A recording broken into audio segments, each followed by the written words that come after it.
My name is Tom Hunt. I'm a biologist, survivalist, and all-round adventurer. I've always been fascinated by the limits of human capabilities. I don't know what's going on. This doesn't make sense. What people can achieve when they break from convention. So I'm setting out on a mission to find incredible people who claim to possess unique abilities. Powers that push the known limits of the mind. When you just see it happen in front of you, it's incredible. And body. And defy the laws of conventional science. I'll get an insight into their worlds and witness their abilities firsthand. That's as far in as your ear. That's the middle of your skull. I'll use my own scientific knowledge and call in experts to discover what lies behind their skills. It was so incredible to watch. I want to find out just what it takes to become an extraordinary human.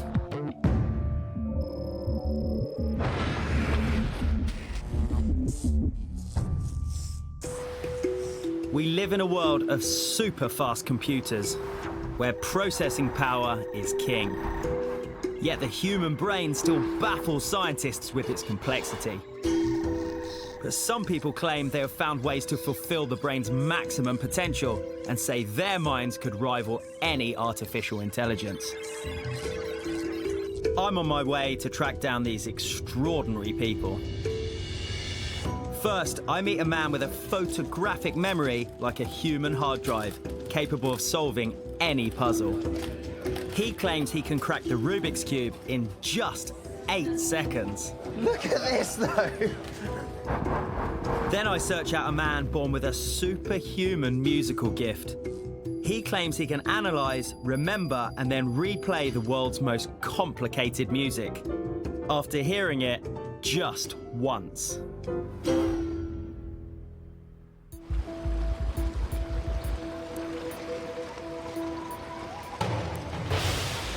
I'm here in Cambridge, one of the world's oldest universities. It's known for its outstanding academic achievements, and I'm here to meet a man who's not only mastered the Rubik's Cube, but he's taken it to a whole new level.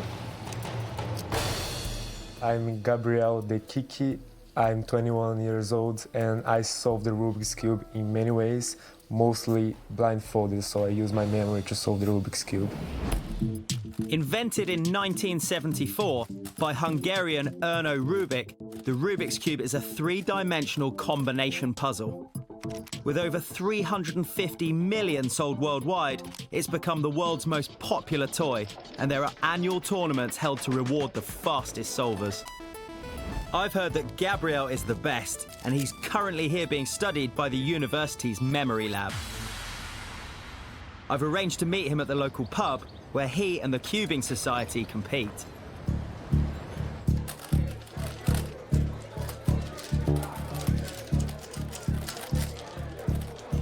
From the rate this guy is working at, I think I found the right man. I'm assuming you must be Gabriel. Yeah, nice to meet you, Tom. I'm Tom. Hi guys, how you doing? You good? So I've just seen you finish one in super quick time. How does it work? It's quite simple. Basically, you have a basic principle, which is the centers. The centers never move. Yeah. So if you see a center and it's green, it tells you the whole face. So the whole face is green.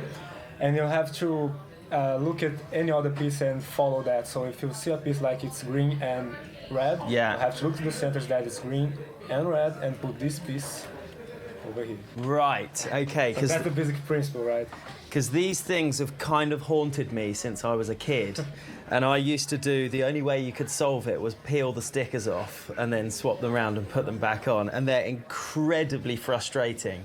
But I would like to be able to kind of learn. If you get the logic, the cube gets really, really easy.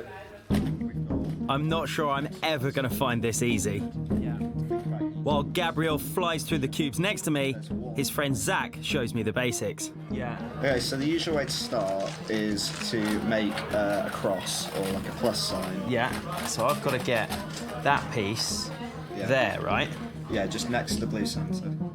It's so difficult, it took inventor Erno Rubik an entire month to learn how to solve his own puzzle. Oh, he's back to front. God, this is difficult just doing like one piece at a time. Around the world, people have developed their own strategies, and the internet is now littered with complex tutorials. The process is often broken down into smaller steps.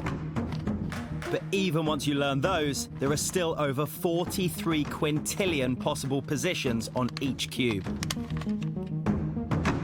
I want to find out how Gabriel is able to solve a Rubik's Cube at the insanely fast speeds that he does. Like that. It gets better. Look at this, though.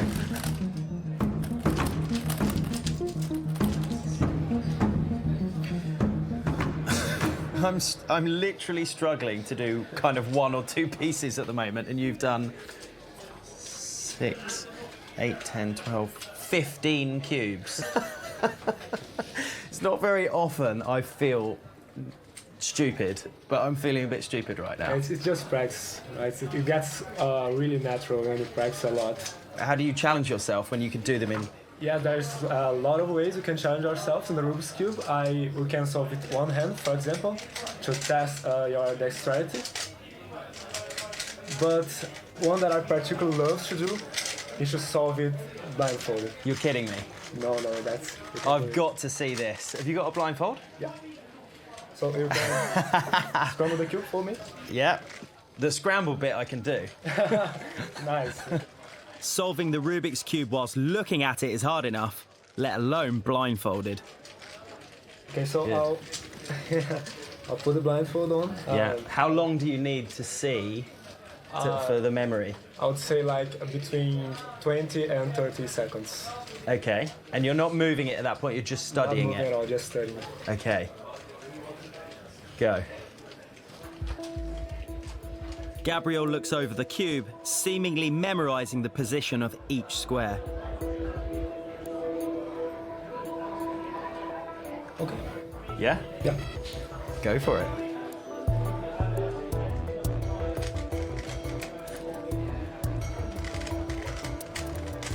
His hands are moving too fast to see. I can't even imagine what's going on in his brain.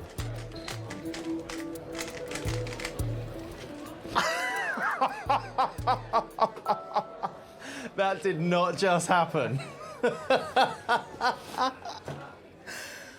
Dude, you can spin it quicker than I can spin it when I'm looking at it, and you've got a blindfold on and you're figuring out. How many moves was in that? Like 50 or 60? It's actually a bit more, about 100 moves when I'm solving the blindfolded. Yes, it's a lot of moves. But it's when you practice a lot, it's on your head, so it gets a bit easier. But Gabriel has another trick that will demonstrate the sheer power of his memory. He says he can memorize the position of every single square on 15 scrambled Rubik's Cubes, and he thinks he'll be able to spot just a single change. So I'm indeed looking on key pieces, Yeah. so it's a bit faster, but I memorize all the thing, and I will spot which cube is wrong. You know when one's changed? Yeah. Okay, I like this challenge. Okay, nice. So I'll start memorizing. Okay. Lots of people can solve the Rubik's Cube, but if he can do this, it really would demonstrate an extraordinary memory.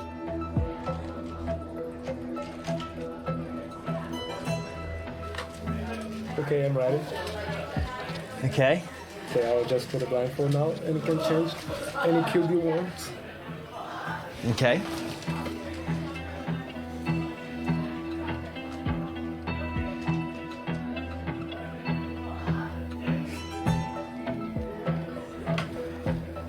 Right, go for it.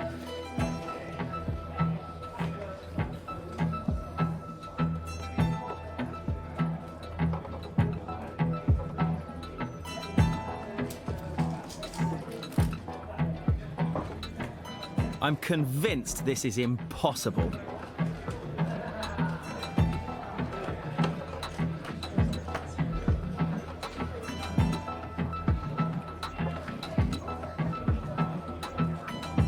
However, when he picks up the cube I altered, he appears to spot the difference straight away.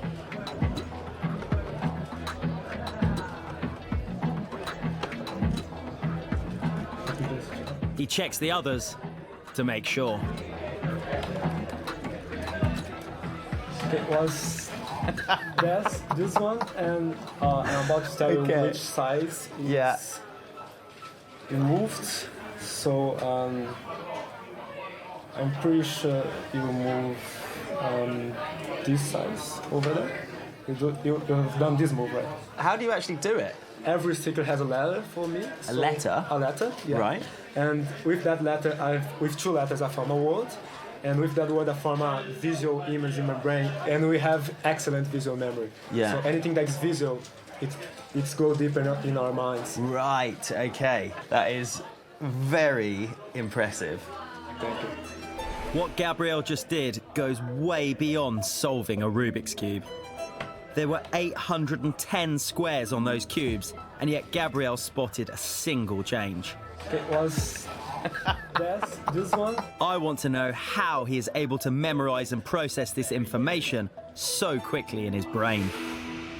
We step outside, and Gabriel tells me about the techniques he uses, starting with what he calls his memory palace. You take images or any information you want and link that information to a certain space on a room that's really familiar for you. Yeah. Like your own bedroom, Yeah. to your own kitchen, to your bathroom, and so on. And if I redo this path, I can actually remember all. It triggers the image. It triggers the image. It comes back. Right, okay, that makes sense now. That's a logical technique, that's intuitive. Yeah. Linking it to stuff that you're already so certain about. Yeah. Right, So that's a technique for you to memorize a whole bunch of information and never forget it. Gabriel Dakiki claims to have always had an impressive memory. He says his ability to solve a Rubik's Cube at breakneck speed is down to learning how to exploit the brain's natural method of storing information.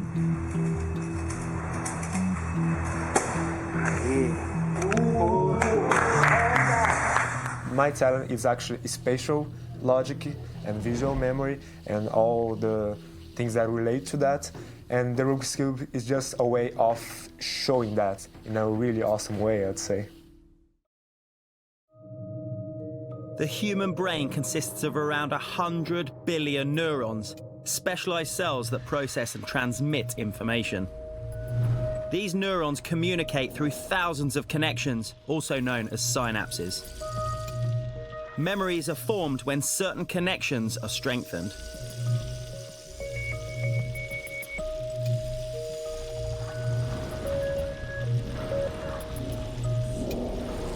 Most people are unable to access all of the brain's enormous power. But with his seemingly superhuman memory, I'm keen to explore how Gabriel's brain might differ from a normal person's. To do that, David Vogelsang from the Cambridge Memory Lab is going to carry out an electroencephalogram, or EEG test, on both of us. And I'm going first. Now this will be a bit cold and wet. That's all right. The EEG involves a cap being placed on my head, which contains 128 individual electrodes. Oh, it does feel weird.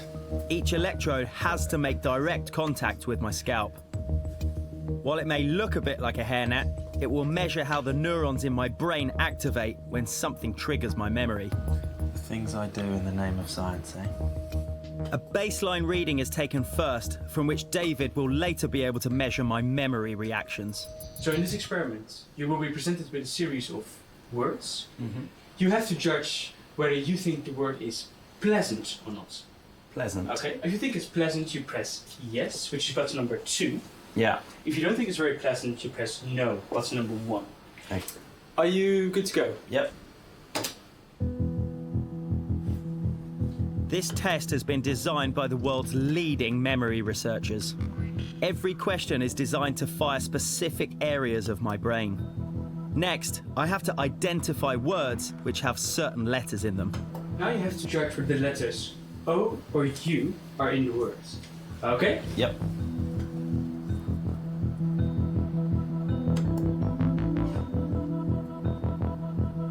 Now for the final test, my memory recall. I'm asked if I can identify words which appeared in either of the previous 2 tests. Okay. I feel quite tired, actually. Yes. I think you did really well. So your brain activation is really nice. So. Focusing for that amount of time certainly feels like it's taken its toll on me. Is that okay? Woo. Okay. Oh, it scrambles your brain as well. God, it's super intense. Like, just concentrating for, what's that, 20 minutes or so, I think. But I'm really looking forward to seeing the results now. But first, it's Gabriel's turn. He's taken through the tests one by one while I watch on.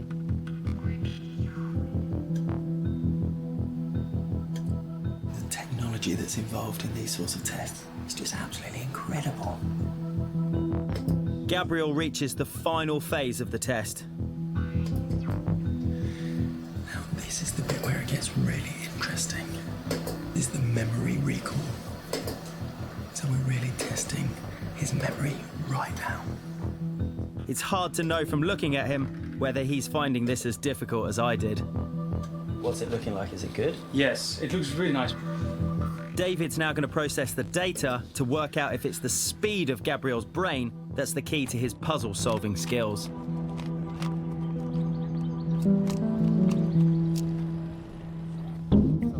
We're headed to meet leading neuro-researcher Debbie Green, who has another challenge to try and find out how powerful Gabriel's memory really is. Hey, how are you? I'm Tom. Debbie, nice to meet you. Great to meet you. Nice to meet you. Debbie is going to test us both using a series of 20 highly complex visual patterns, So the cards will look like this. designed specifically to identify the world's most powerful memories. So I'll show you a card that has the pattern on for 3 seconds, and then I'll put it away. As soon as I put it away, you can start drawing. Okay, and then we'll move on to the next one. Okay. I've spent years researching the human brain and training my own memory skills, so I should be better than average.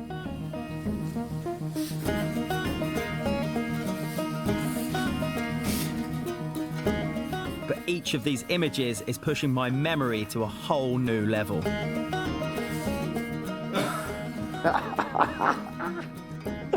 Oh, these are horrible now.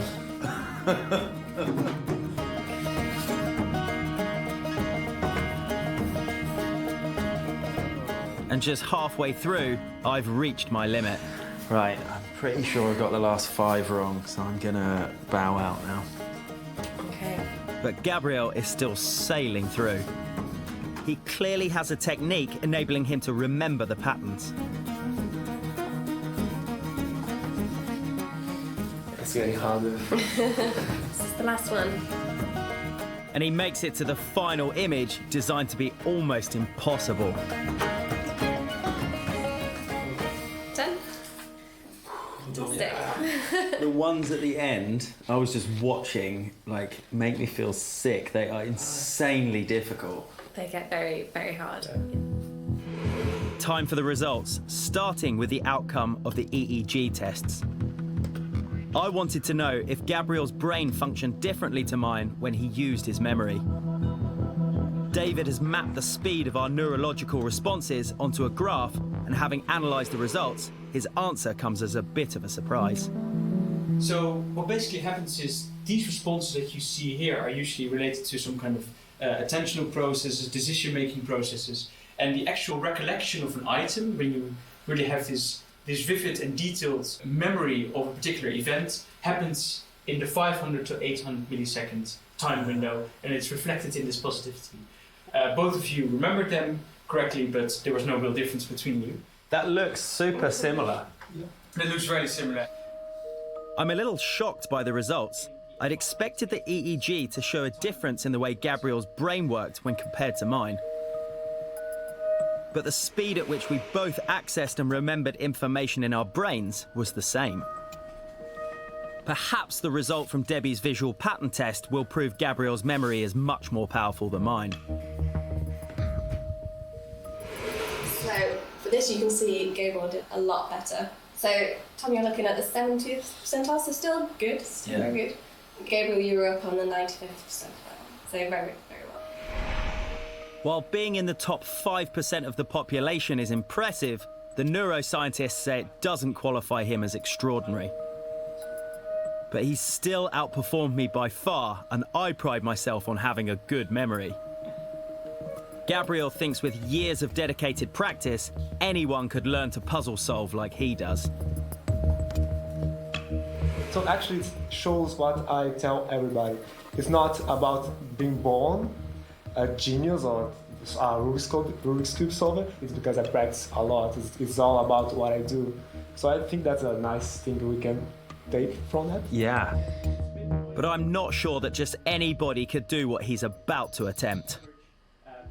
To try and find out if he really has an extraordinary memory, we're setting Gabriel a challenge no one else on Earth has ever taken on. The test we've devised will surely push the human brain's power to the absolute limit. Okay, so let me get this right. The challenge sounds like instead of solving a Rubik's Cube, like unsolving it? Yes, exactly. Okay, let's do it. You think you can do that? Yeah, I think I can try. Let's do it. Okay. We're going to give him 3 randomly scrambled Rubik's Cubes. He has to memorize their formations. Then he has to attempt to recreate the exact position of every square on 3 brand new cubes. And in case that wasn't hard enough, he has to do it blindfolded. Is this even possible? But yeah, it's actually kept quite hard because not only the memory that needs to go backwards, but the movement and the solution all together needs to go backwards.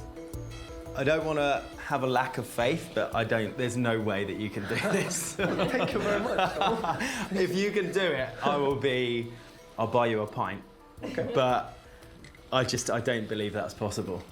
There's only one way to find out. So 3 scrambled, you've got to memorize, and then you've got 3 completed ones to start from. You're going backwards. This is not possible. I don't think this is possible. Gabriel begins. He picks each cube up in turn and starts to memorize their formation. This challenge is going to push his memory techniques to the max. He's going to have to use all the cube-solving algorithms he's mastered, but turn them completely on their head, working backwards to scramble the cubes to a precise state.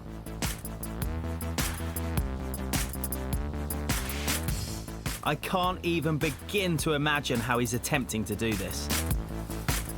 Okay, I'm ready. Here's your blindfold. Good luck. Blindfolded, Gabriel picks up his first cube and begins to scramble it.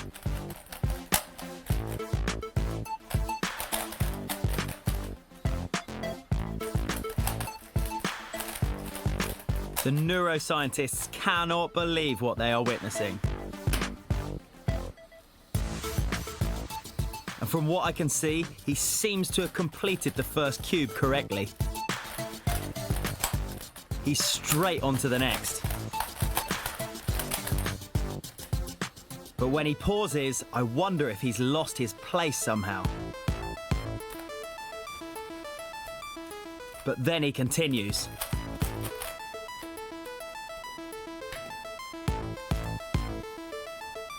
And amazingly, it looks like he's matched the second cube too. Just one more to go. There are 43 quintillion possible combinations on each cube. I have no idea how he's doing this.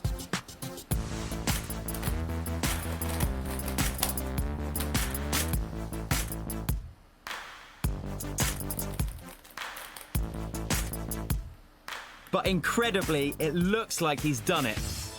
See? Oh my god. No way. Amazing. Hang on, I've got to check them. But I think you just did that. Oh my god, right, okay, So so it's like this. that one and that one, Yeah.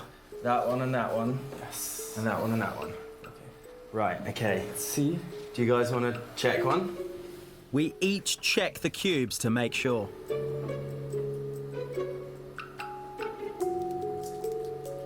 That one's perfect. And somehow, Gabriel really did complete this extraordinary challenge. Correct.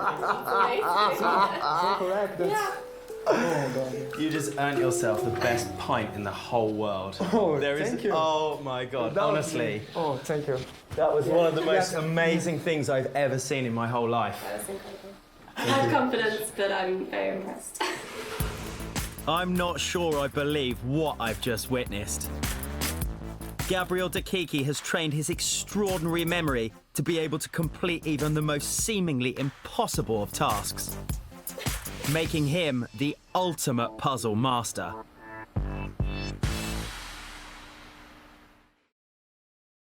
What Gabriel was able to do with a Rubik's Cube was unlike anything I've ever seen before. But now I'm back on the road in search of another extraordinary human. Gabriel had the most exceptional memory for shapes, logic, and patterns. Now I'm going to meet a man who has an incredible memory for music. Derek Paravicini is an autistic savant with a rare musical ability. I've heard that he can memorize every note of the most complex music on Earth and then play it after hearing it just once. A claim that sounds truly extraordinary. Derek was born extremely prematurely at 25 weeks and weighing just over half a kilo. As a result of the oxygen therapy that saved his life, Derek lost his sight. It also affected his developing brain, resulting in severe learning disability and autism. When Derek was young, he had a nanny who would sing to him. At the age of 2, she bought him a keyboard. To begin with, he'd just bash away on the keys, but before long came the most amazing music.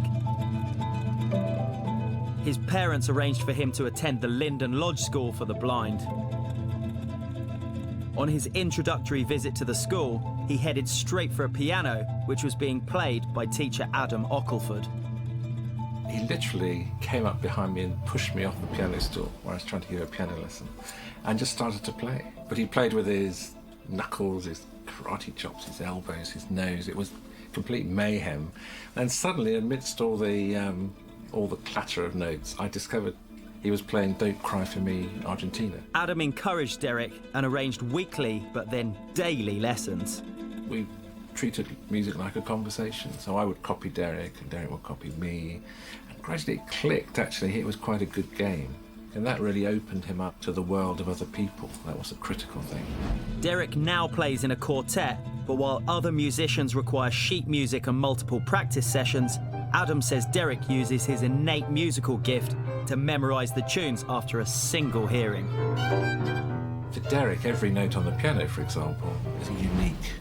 And that's what makes Derek so special.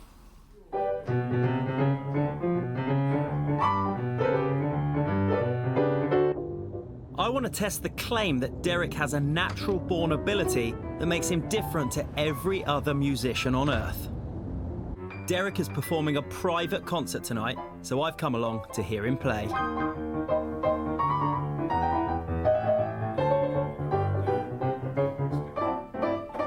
As I watch him perform, I can clearly see that Derek has a natural talent as a pianist. But I haven't seen anything yet that I'd call extraordinary.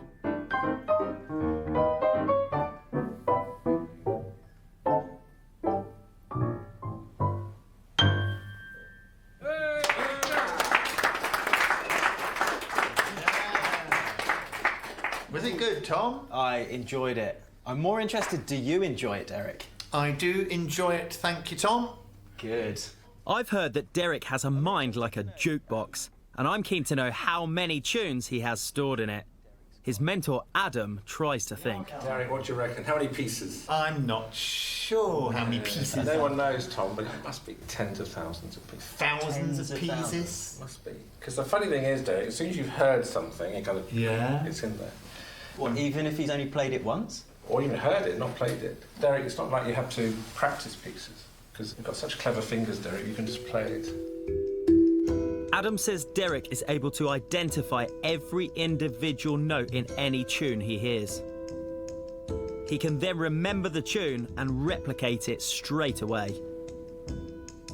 Adam has even heard Derek do this with complex classical pieces, something no ordinary person is capable of.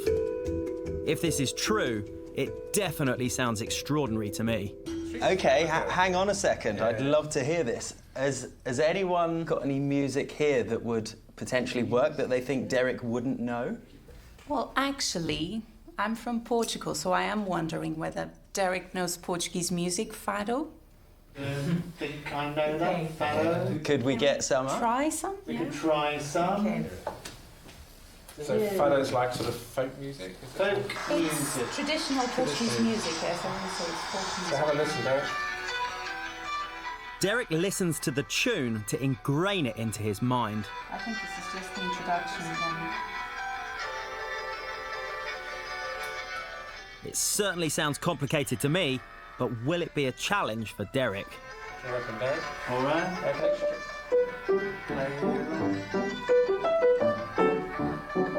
He seems to have picked it up already.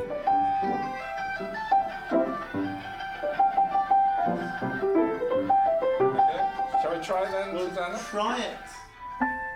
And now it's time to see if he can play it back, note for note. Here we go, this is Derek's version.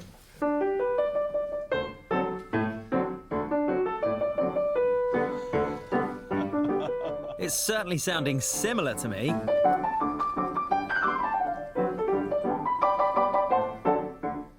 And I keep having to remind myself that he's playing purely from memory. What do you think?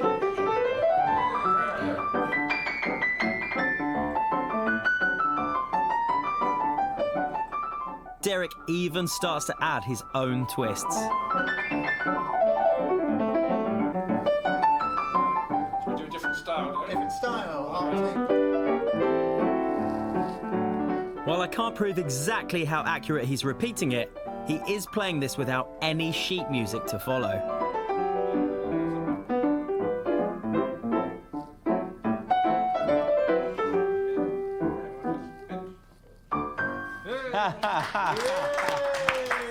Well, I'm impressed, but how close to the original was it? What do you reckon, Susanna? What do you reckon, Susanna? I'm very, very impressed. That was brilliant.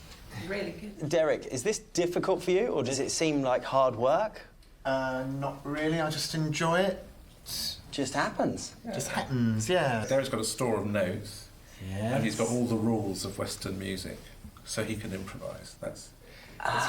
It is like a language, just like a language. So these little things are words, aren't they, really? And Derek, you could make a sentence on those, can't you?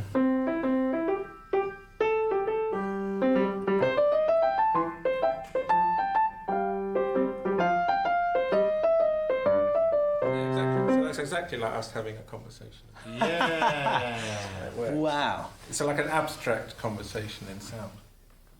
Many musicians could pick out a single note by ear. But Adam tells me that Derek's brain has the unique ability to detect multiple notes played at once. What about 5 notes? Can do 5 notes. Go on, Tom, go for it. Can do 5 Okay. notes, Tom. Some note clusters. And he's even able to analyse the exact musical note of any sound he hears. Derek can hear it like music. So it could be someone's phone ringtone, or it could be something like a glass. Play that note, Derek. Derek decides the note of my glass sits between the notes of D and E flat. Just bring that thing over. But Adam says other sounds can be much more complex. The sound of this light shade is made up of many notes, but Derek can detect them all. So, shall we do it? Adam is going to show me the complexity of a single sound. Do an experiment with Tom. So you know what Derek's hearing? So whenever you play a note on the piano or any other instrument, it's not this. If I play that note, okay, Yeah. you think you're hearing one note, but actually you're not. You're hearing about 20 notes. Really? Your brain doesn't let you know that. But if I just play them very quietly like this, Now, if you hit that note as hard as you can and then let go. Which one was it? That one. Can you hit the notes now? Ah, okay. Oh, so it's coming through all of those? Derek, when he hears a note, he's hearing all of those, isn't he? Wow. How does that actually happen in the brain, though? I think the thing is, when we learn to hear when we're little, we learn it's not so much individual notes that are important, but the relationships between them. So, for example, if I play Twinkle, Twinkle, Little Star, the way you learnt it is not as individual sounds, but you learn the difference between the notes. Ba, ba. Okay. Derek didn't learn it like that. He learned the individual note. So he's an absolutist. So it's a lot more specific? It's a lot more specific. Right. All the notes, he knows instantly what they are. Yeah. Whereas people like us are trying to work out what those differences are. Derek's trying to work out what the notes are, which he does effortlessly. Yeah. So if I give you another tune just to improvise on, I can't think. Despite having worked with many talented musicians before, Adam tells me he's never met anyone else with an ability like this. Being able to repeat a tune with such precision and speed is incredibly difficult, and as Derek is blind, he's relying purely on his hearing and memory to do so. I've got to find out how he does it, and how accurate he can actually be when recalling a piece of music note for note.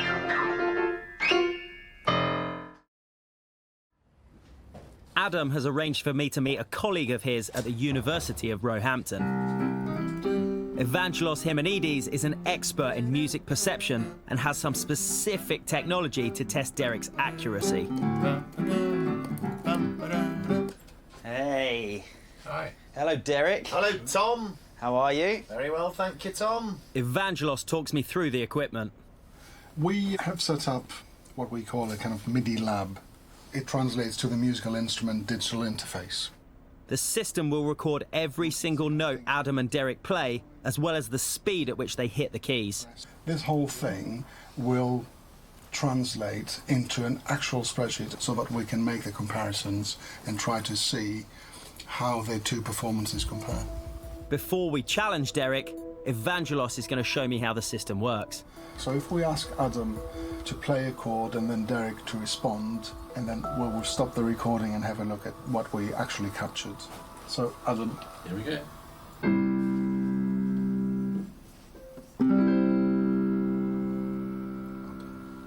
Right. So this one here. This one here is what Adam played, and that's why it comes earlier in time. Okay. And this is what Derek played, and you can see that they played exactly the same notes. So just purely from ear, heard it, recreated it straight away. Exactly. It's time to put him to the test. Adam's going to play a sequence of chords with increasing complexity, and Derek will have to copy them exactly. Okay, are you ready? Ready. It's the first one, it's got 4 notes. Ready? Derek's turn. Done. Next one, Derek's got 5 notes. Adam keeps challenging Derek and nearly runs out of fingers to play with. So it's got 9 notes if I can play it. It gets quite hard. Well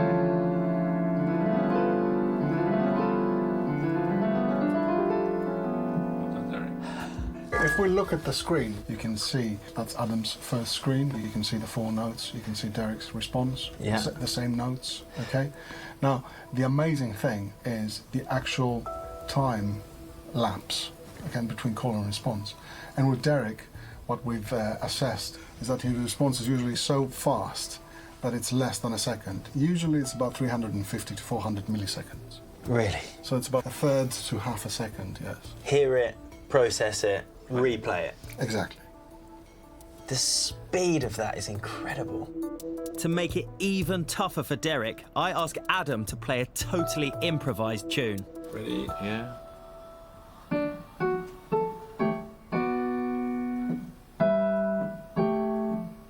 Play that. Yeah.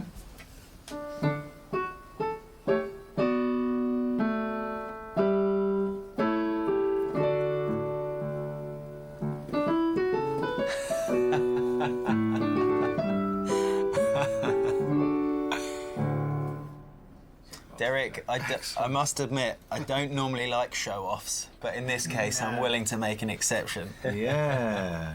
And you'll see, this is Adam's stimulus, this is Derek's response. And he's got the harmonic structure perfectly spot on. Yeah. And then he started adding a couple of ornaments in order to make the thing even more complex. So he didn't just copy, he understood, he copied, and he made it his own. Well, I'm seriously impressed with our findings. Derek not only has the ability to replicate what he hears with total precision, but he does so at phenomenal speed, as well as adding his own natural flair as a musician. But I still want to know how Derek's brain is processing music at such a rate. I've brought him to a specialist neurology hospital for an EEG, just like I did with Gabriel. Once again, I'm up first, and Dr. Julian O'Kelly is going to talk me through the test. Hi, Tom. Hey. Nice to meet you. Right, second one of the week for me. Second one of the week. Good to me. You've been all EEG'd out by now, I think. So, you know the procedure. We're going to put a cap on you. We're going to measure you up first of all. There'll be a little bit of scraping of your skin so we get any dead skin off, so there's a good contact with the electrodes. Yeah. And then we'll do the experiment. Let's get started. Okay. Neurologist Julian O'Kelly has devised a complex EEG test to compare my brain to Derek's when we listen to sounds. During the test, we'll be played different sounds to see how our brains react. Once I'm all hooked up and the computer is receiving signals, Julian tells me to relax and gets the test started.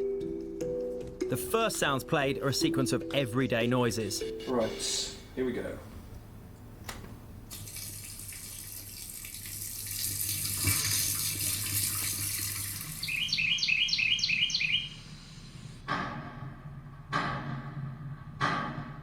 Then everyday sounds with musical elements to them.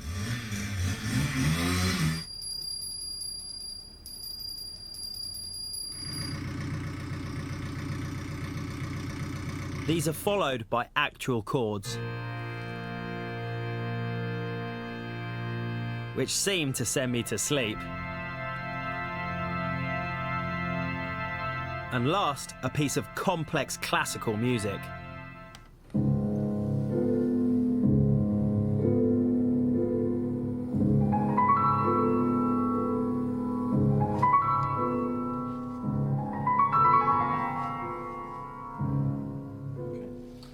So, Tom, how did you find that? Quite spaced out, quite drowsy, quite sleepy. Yes, we could pick that up on the EEG. Not Did to I mention I saw your head nodding at one point. Yeah, did I fall asleep at one point? Well, the music is steady state music, but I think you were just about the right side of awake for most of it. Okay, good. With my EEG done, it's time for Derek to take the hot seat. Yeah, thank you.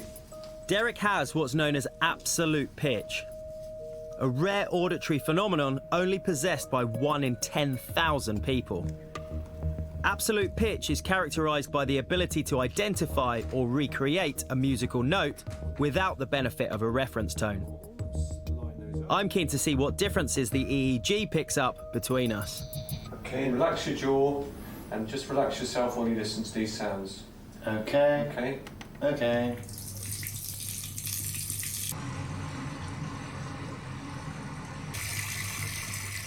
Julian runs through the same test with Derek.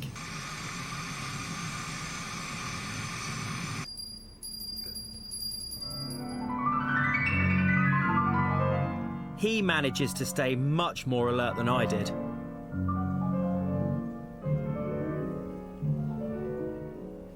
Okay, Derek. The Okay. experiment is now finished. How was that for you? It was good.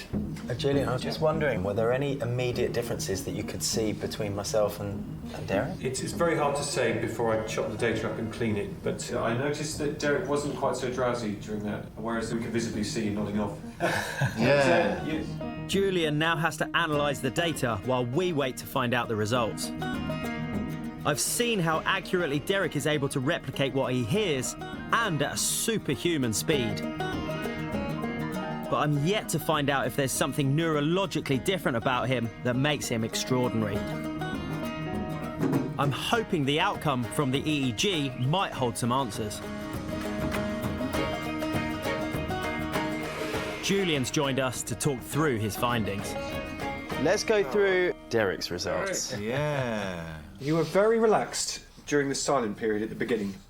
Yes. Now, when we went to the sounds, the EEG showed that there was quite a lot of processing in the sensory parts of the brain, whereas you had widespread activity. You weren't taking it apart so much. You were just experiencing it as a whole. 18 beats per minute. So Derek starts analysing sounds as soon as he hears them, whether they're musical or not. In fact, his brain was more engaged during the everyday sounds than it was for the classical music.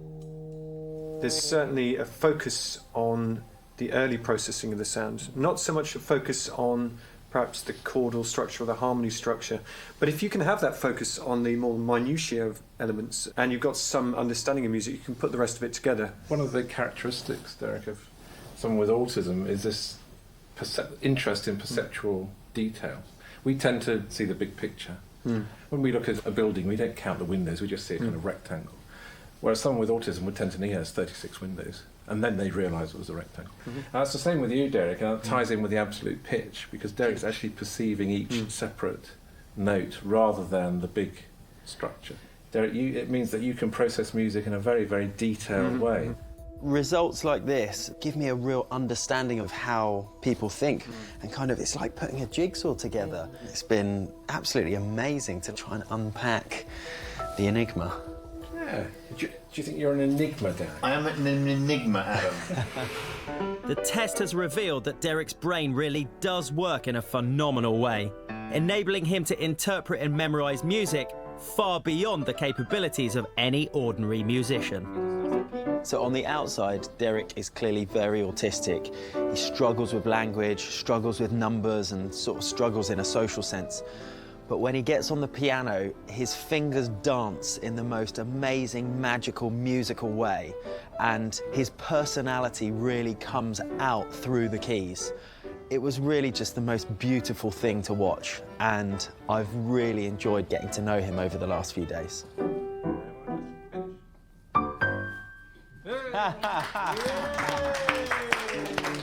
On this leg of my search, I've met two people with the most extraordinary minds. Derek Paravicini's impressive talent and super fast processing combined to make him a truly unique musician. And through the dedicated training of his brain, Gabriel Dakiki has developed an outstanding visual memory, enabling him to store and access information like the most advanced computers on the planet. Join me next time on my quest to find more extraordinary humans. For thousands of years, every fibre of the human body has been studied in microscopic detail, and our knowledge of anatomy has reached an astounding level. But despite this, there are still people out there challenging the known limits of the human body. The first person I tracked down has a deafening shout and claims to have the loudest voice on Earth.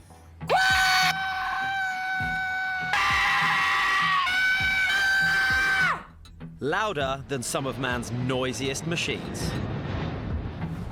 Then I meet a man who calls himself the Human Toolbox.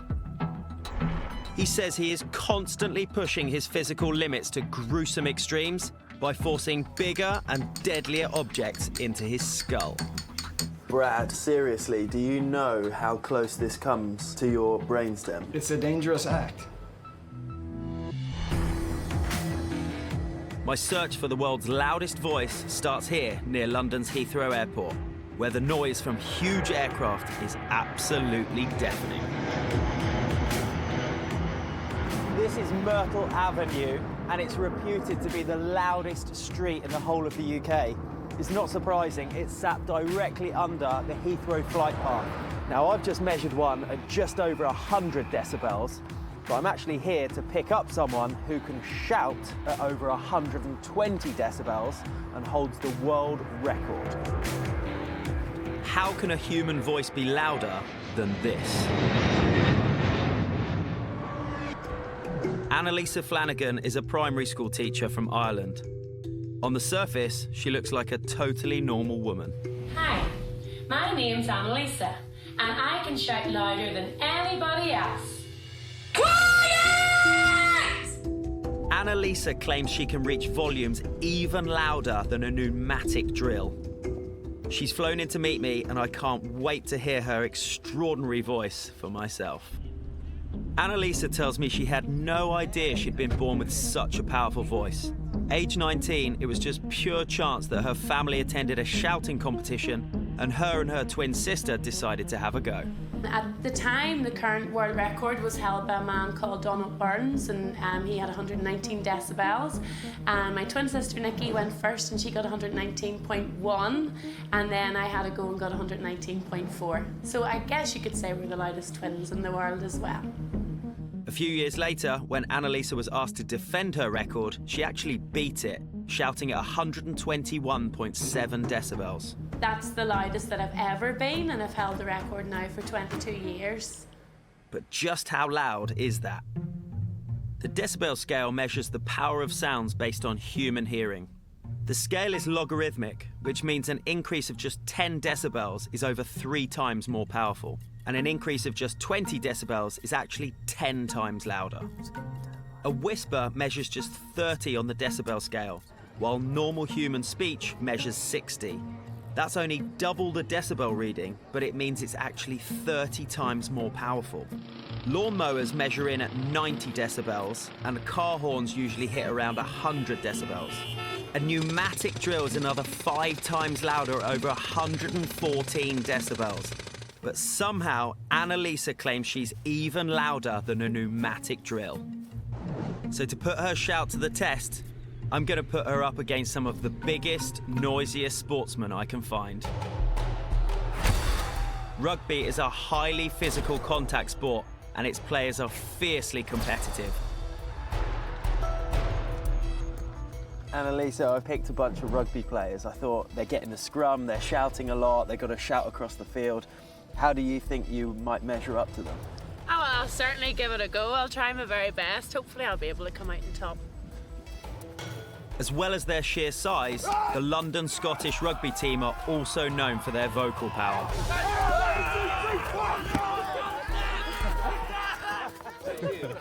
These boys got some big personalities and some big lungs on them. Right, do you want to call them over? As a school teacher, the word Annalisa uses for her shout is no surprise. Quiet! Guys, how are you? Good, mate. How are you? Good, good, good. Listen, I've got a little test for you, actually. Who's got a decent shout amongst you in the team? I need maybe a couple of you. Is someone else? Yeah? Okay, cool. So, I've got a decibel meter here. The rules are, you have to say a word. Uh-huh. Is that right? Yes. Any word at all. And Any word. It has to be about a metre away. Maybe shout rugby. Right, so I'm going to go for about a metre distance. As loud as you can. Rugby! Oh, that was pretty good. 107. Rugby! 110. That's louder than a car horn and way above average. But Annalisa says she is even louder than a pneumatic drill. Time to find out. So that was 115. Annalisa's shout really was louder than a pneumatic drill by a full decibel. And she beat the loudest rugby player by 5 decibels, meaning she was twice as powerful. Maybe together, the boys can beat her. Okay, so the last time that I was in a competition, it took 7 bodybuilders to be as loud as me. 7. 7. And with 7 rugby players here, it sounds like the perfect challenge. 3, 2, 1. Rico! 112.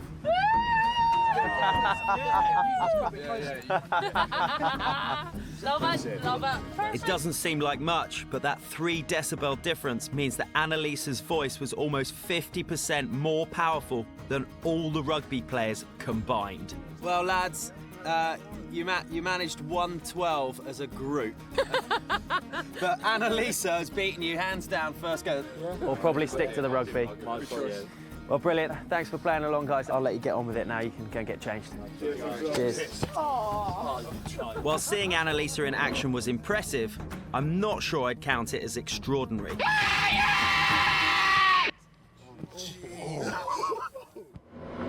I want to find out how she's able to produce sounds of this volume and if that's something anyone can do. Hello. Hello, Mary. How are you? Mary King is one of the UK's top vocal coaches. She's used to training some of the biggest voices around, from pop stars to opera sopranos. I'm keen to know what Mary thinks of Annalisa's skill. So first, she wants to hear it for herself. Oh, that was up to 115 again, just under. With a full breath, Annalisa again hits around 115 decibels. But to test out a theory, Mary wants to hear Annalisa shout with just a tiny breath of air. Put your hand on your chest, and what you're going to do is you're going to take a snatched breath, hold your breath, and then say something. With that breath, but still as loud as you can? Yeah. Okay. Quiet! Yeah, it's jolly loud. Jolly loud. This is the kind of test. I heard the piano start resonating, the actually. vibrations. Next, Mary wants to give Annalisa a thorough vocal assessment. So you just let it dry. I'm not entirely sure what this has to do with shouting, but Mary's a professional and seems to know what she's looking for.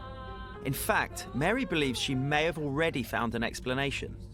Her tests reveal Annalisa has an enormous natural-born vocal power. It's the layer of sound that makes your voice project. But it's also where she was born that gives her a vocal resonance, allowing her to hit such high volumes. So the technical scientific term is singer's formant. Because you're from Northern Ireland, you've got a lot of it in your speaking voice. No, yeah, so it's that blade, that edge. Okay. Yeah? So the other thing... But the fact that Annalisa's sister also held the world record suggests there may be something unique about their family's DNA. Do you think then, because your sister actually held the record for like 1 minute before Annalisa had a go, and I'm kind of wondering if it's almost genetic then? I mean, lots of features get passed down genetically, so, you know, big voices, don't see why big voices shouldn't. So whilst Mary says anyone can learn to sing, few people are able to create such enormous power with their voice. Thank you ever so much. No, my pleasure. Great. Annalisa has already shouted at a staggering 115 decibels. Louder than a pneumatic drill. But she says she can go even louder. First, I want to work out if she really was born with a genetic difference that makes her truly extraordinary.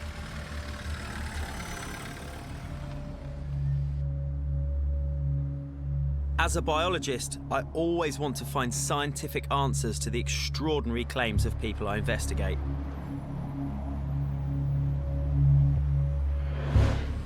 I want to find out if Annalisa has any anatomical differences which allow her to reach such extraordinary volumes. I'm taking her to be examined by a leading specialist at the Harley Street ENT clinic, Dr. Gerald Brooks. I want to know how she can shout at over 115 decibels, louder than a pneumatic drill. This is a health hazard, sitting in front of me. I'm getting worried. The doctor says exposure to 115 decibels for 30 seconds can cause permanent ear damage. And at 120 decibels, the sensation of hearing turns to pain. You're right, and I've actually experienced it up to 115 decibels, but the world record is actually over 120, which is enormous. What do you think we might be able to test to maybe find out why Annalisa's so loud? So one thing that would be important to look at would be to see what her lung efficiency and lung capacity is and how how much air she can get in and how quickly she can actually force it out. Okay. So that will be helpful to look at. And that's something we can do here? We can do that here, yes. Yeah. If there's an answer to be found, we will find it. Wow. But first, Gerald wants to perform an initial examination. He takes us straight through to the endoscopy room. I'm really hoping we'll find some kind of anatomical difference to explain her shouting ability. The endoscopy tube will go through Annalisa's nose, so Gerald gets her prepped with some anaesthetic. The things that we go through to try and find the answers to extraordinary people. Now it's time to get a closer look at her vocal cords. So, we're going to slide along the floor of the nose. When we get to the back, we'll look down and we'll be able to get a good overview of the vocal cords and all the adjacent tissues. So if you just relax a moment. I'm just going to pop this for you. If you've got to just close the eyes a moment.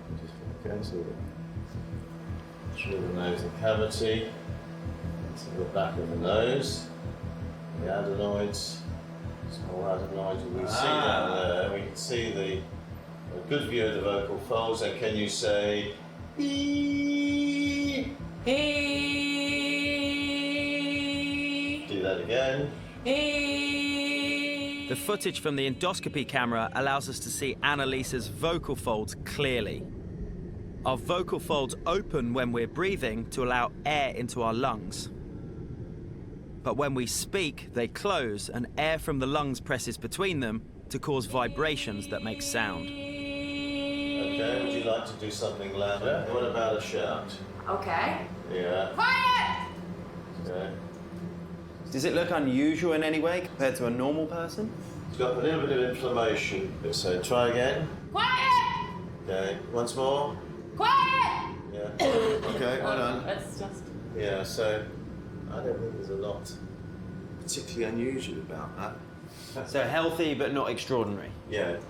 Although there are no differences to her vocal cords, Dr. Brooks thinks that Annalisa's ability to shout so loudly may come from having a superhuman lung capacity. We measure her peak flow, the total amount of air that is flowing out of her lungs, on what's known as a spirometer. At maximum capacity, an average pair of human lungs can hold almost 6 litres of air, but only a small amount of that is used during normal breathing, about 500 millilitres. However, we are capable of exhaling more air with force, normally between 1.3 and 1.5 litres.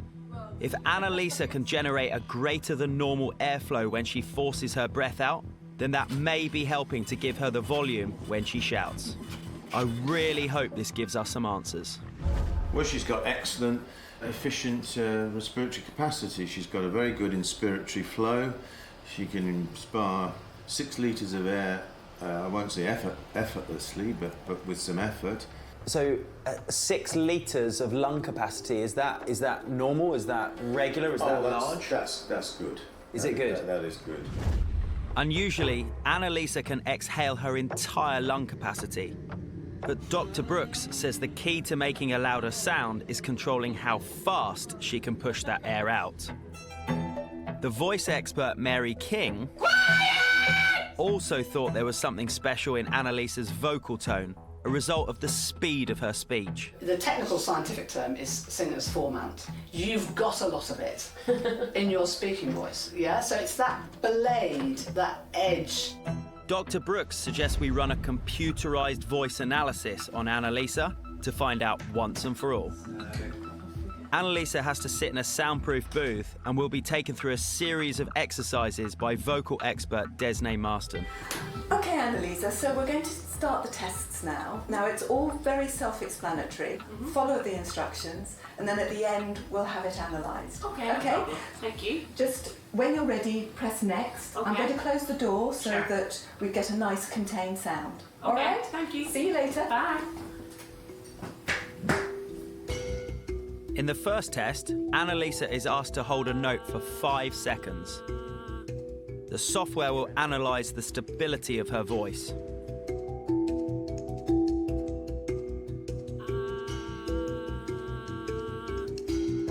She's then asked to hold it for as long as she can to give an indication of her diaphragm flexibility.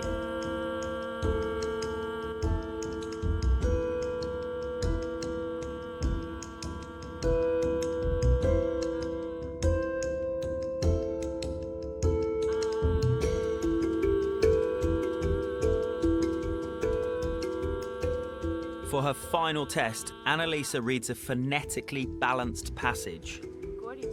This will allow the software to analyse her pitch range and should tell us how much her pitch varies when she speaks. With the tests over, it's time for us to find out the results. Have we finally got some answers to Annalisa's ability? So from the voice analysis, what was quite interesting is with regards to the holding the note for a long time, I was expecting in a way that you would be able to hold the note for longer, but you were pretty average.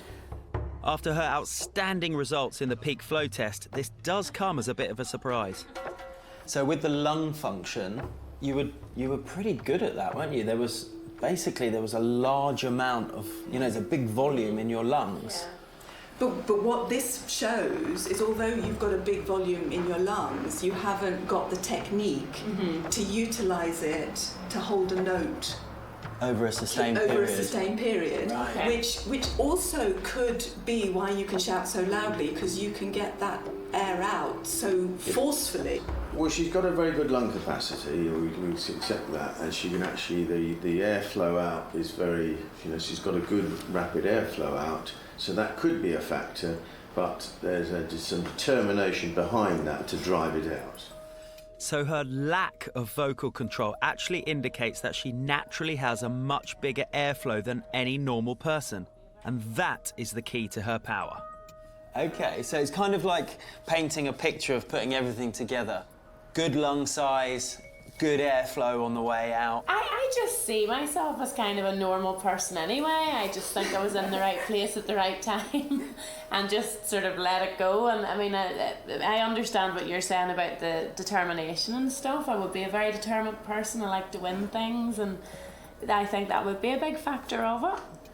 I mean, saying you're a normal person's pretty humble for holding a world record for 22 years. I'm not sure I'm buying that. Finally, we've got to the bottom of Annalisa's skill. But now I want to see if she can beat her 115 decibel shout. And the doctors have an idea about the importance of the actual word she shouts. The word that you normally use is quiet, right? Which I find slightly ironic anyway. Yeah, I think that's part of the thing, isn't it? But what's the analysis of the actual word? Is that a good word? Well, any word would do. Because you're shouting a word. Yes. But the qu and the t are sort of obsolete because it's not vocalised. So the only part of that word that is actually vocalised, i.e. that you're actually shouting, is wire. Because you've got wire.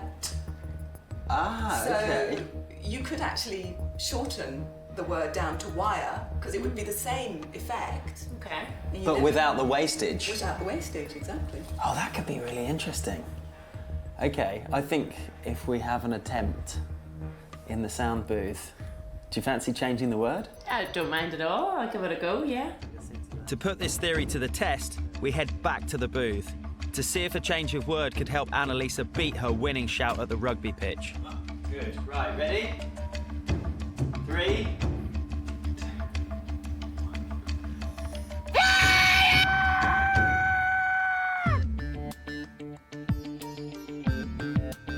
She beat yesterday's 116.6. All right.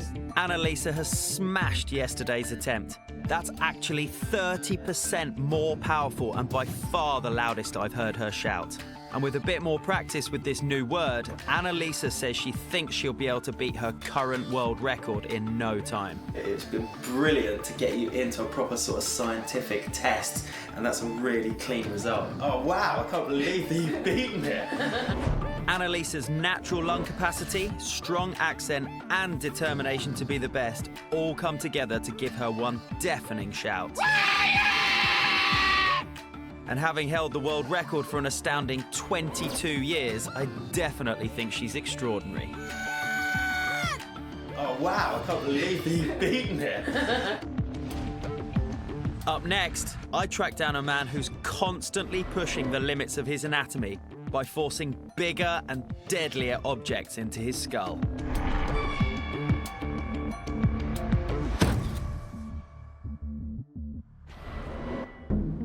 I set out on this quest for extraordinary humans to find people with unique abilities that rewrite the known limits of the human body. But now I'm headed across London to track down a man who performs feats so dangerous he could kill himself instantly. Brad Byers calls his own head a human toolbox and says what I'm about to see is 100% real. And if what I've seen is true, then the stunts that he pulls off are both pretty peculiar and very extreme. My name is Brad Byers, and I'm the human toolbox. The word safety means nothing to me. So I never really know what the limits are, but I'm always pushing and I'm always trying to find out. His stunts are unlike anything I've seen before. From the dangerous to the disgusting and the downright bizarre. But it's his claim to be a human toolbox that is the most extraordinary. He claims he can insert sharp metal tools directly into his skull. Please do not attempt to copy any of the stunts you're about to see. They could cause serious injury or even death. Brad's asked me to meet him at a hardware shop where he's picking out the right tools for the job. Brad. Hey. How you doing? Good. So what have you found so far? Well, something like, well, that's kind of small. I think this nail here would work pretty nicely. These ones? Yeah. What sort of size do you normally use? Is that? About 5 inches in length. 5 inches? Yeah. You're kidding me? I'll need a hammer too, though. This guy has got to be insane. Right, so does it make any difference what type of hammer you got? Well, I like a hammer with some heft to it, and it's got to have a big enough claw that I can pull it back out. Well, I think I'm ready to see what he does. So, hang on a sec, I'm actually keen. You said you could give us a demo. You bet. You want to see it right now? Oh, definitely, I want to see that too. Have you got to do anything to prep? As a matter of fact, I'm going to clean a nail. Just to check, like, you haven't measured these, so I don't want it to be, you know, half an inch too long or... But we're going to find out. Brad is finally ready to show me his trick.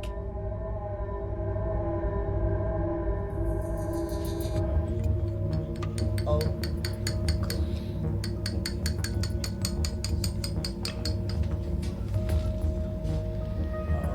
My days.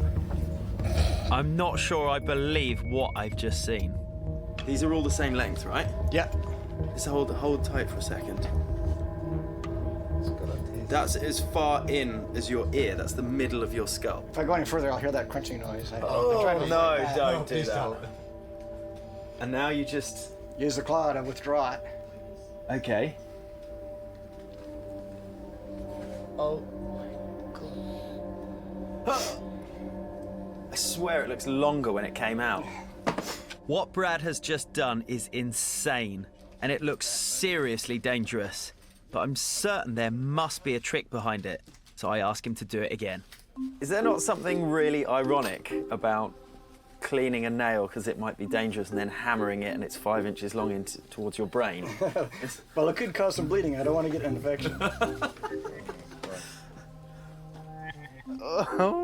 Oh, God, hang on. Oh, my. While it looks unreal, I can't see any possible trick behind it. Is that okay? Yeah. Seriously? Yeah, it's okay. Are you... Like, is that... hit something? Is that as far as it goes, or...? You can go a little further, but... Oh, please don't. Oh, wow. Oh, wow. That's what I would describe as pretty full-on. And Brad doesn't want to stop there. I can turn a screwdriver. You're kidding me. Okay, so that's actually a bit bigger than the nail. Yeah, it's a bit thicker than the nail, and I can turn it and show you that I really can spin things in my head. Oh, my. If you like, you can actually turn the handle yourself, and you can feel that it's really in there. Really? Yeah, go ahead. Okay. Just turn it like a turner screw. Is there anything I need to avoid? Just gently? I wouldn't jog it up and down too much, but if you Okay. turn it, it'll be fine. Oh my God. And you can go ahead and turn it the other way if you want. Am I tightening something up now? Or? There must be a new screw that you're tying up. That's what people say. There must be one in there. Oh, wow. Time to stop before any serious damage is done. Right, I think that's enough demo for a minute. In the hardware store. That was possibly the weirdest thing I've ever seen. But Brad says he's not finished there. As if the hand tools weren't enough, the next object he wants to force into his skull is a 5-inch drill bit attached to a power drill, and then, unbelievably, Brad says he's going to turn on the drill. Does it need to be, like, have adjustable speeds as well? Well, I like to rev it up kind of high. But to prove it's no trick, I want him to buy a brand new drill straight out of the box. Hammering a nail into his nose is one thing, but this drill stunt is so dangerous. For safety reasons, we need to try and find somewhere with medical experts on standby. Best of luck. Thank you so much. Wish you stay alive. After what I've just seen, I have to find out more about where this talent comes from. I want to know how he started doing this, and more importantly, why. The skull has evolved to protect our brains.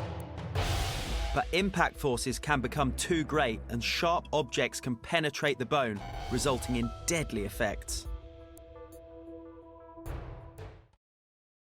I know that we all have a nasal cavity that connects the nose to the throat, but the objects Brad is pushing through it appear to be going so far in, they must be touching the vital bone that protects his brainstem. One tap too far, and I have no doubt he would be instantly paralyzed, or worse yet, killed. Brad decides to show me another demonstration, this time to illustrate the strength of his skull bone. He pushes a metal hook through his nose and out of his mouth.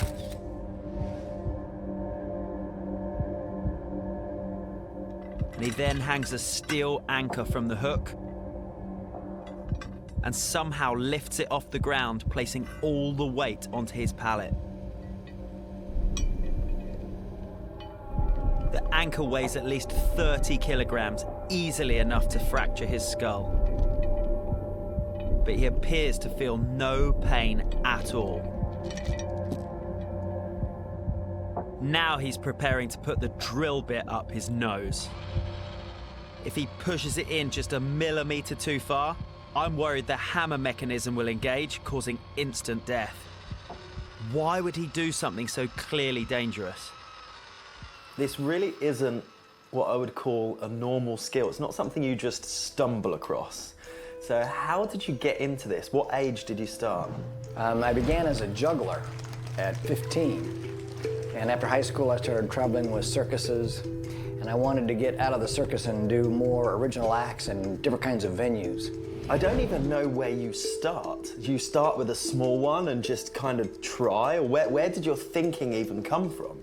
Actually, I started with a nail and a small nail, and I worked my way up to bigger and bigger nails until if I do any bigger, I feel a splitting sensation up my forehead because they're so thick. Oh God, I'm kind of scared to say it, but like if you're half an inch out on the angle? Or even less. Doctors have told me that if clear liquid comes out my nose, it's probably brain fluid or fluid from my brainstem, and to get to the hospital immediately. So it's very dangerous. I risk my life when I perform it. Okay, why? Like, why would you do something that's so risky? For me, it's not only a challenge, but it's a creative outlet. Some people paint, some people sculpt. Hang on, you are not going to try and get away with the fact that this is artistic in some way, are you? Yes, because my act is only limited to my imagination and what I can practice. So I do very much say that it's an artistic form. If I'm honest, it worries me, you know, given the fact that you've just said to me that you're coming within you know, half an inch or quarter of an inch of the brainstem, it just unnerves me a lot. You know, knowing about the consequences being so huge. Brad Byers has already made me question what is anatomically possible with his shocking demonstrations. That's as far in as your ear. That's the middle of your skull. Yeah. But he says they are nothing in comparison to his next stunt. Oh, wow. We're now heading back to the prestigious Harley Street ENT clinic, where Brad is going to attempt to put the 5-inch drill bit into his head and turn it on. But will their severe warnings... You're going to put this in your nose? You're not. I will. ...deter him from attempting his deadliest stunt yet? Many of the stunts that I do, I invented, I'm known for, and/or I have world records for. For example, I have the world record for swallowing 11 swords and twisting them in my throat. I have the record for the hottest flame extinguished on the tongue. Brad claims he can carry out these extraordinary feats with no physical effects. There's no pain whatsoever, and it's as easy and common as brushing your teeth for me. So we're now going to find out if there's anything anatomically different about Brad, allowing him to survive nailing and drilling into his face.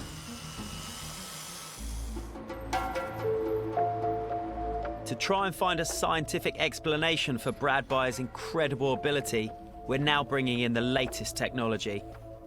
I want to take a 3D CT scan of Brad's skull after he hammers a nail into his nose. This will allow me to see exactly where it's going. But it's obviously not something they tend to see their patients doing around here. What I'm trying to figure out is where this nail actually goes. Okay, perfect. So you've got to follow me just into here. All right. And take a seat just on that chair there.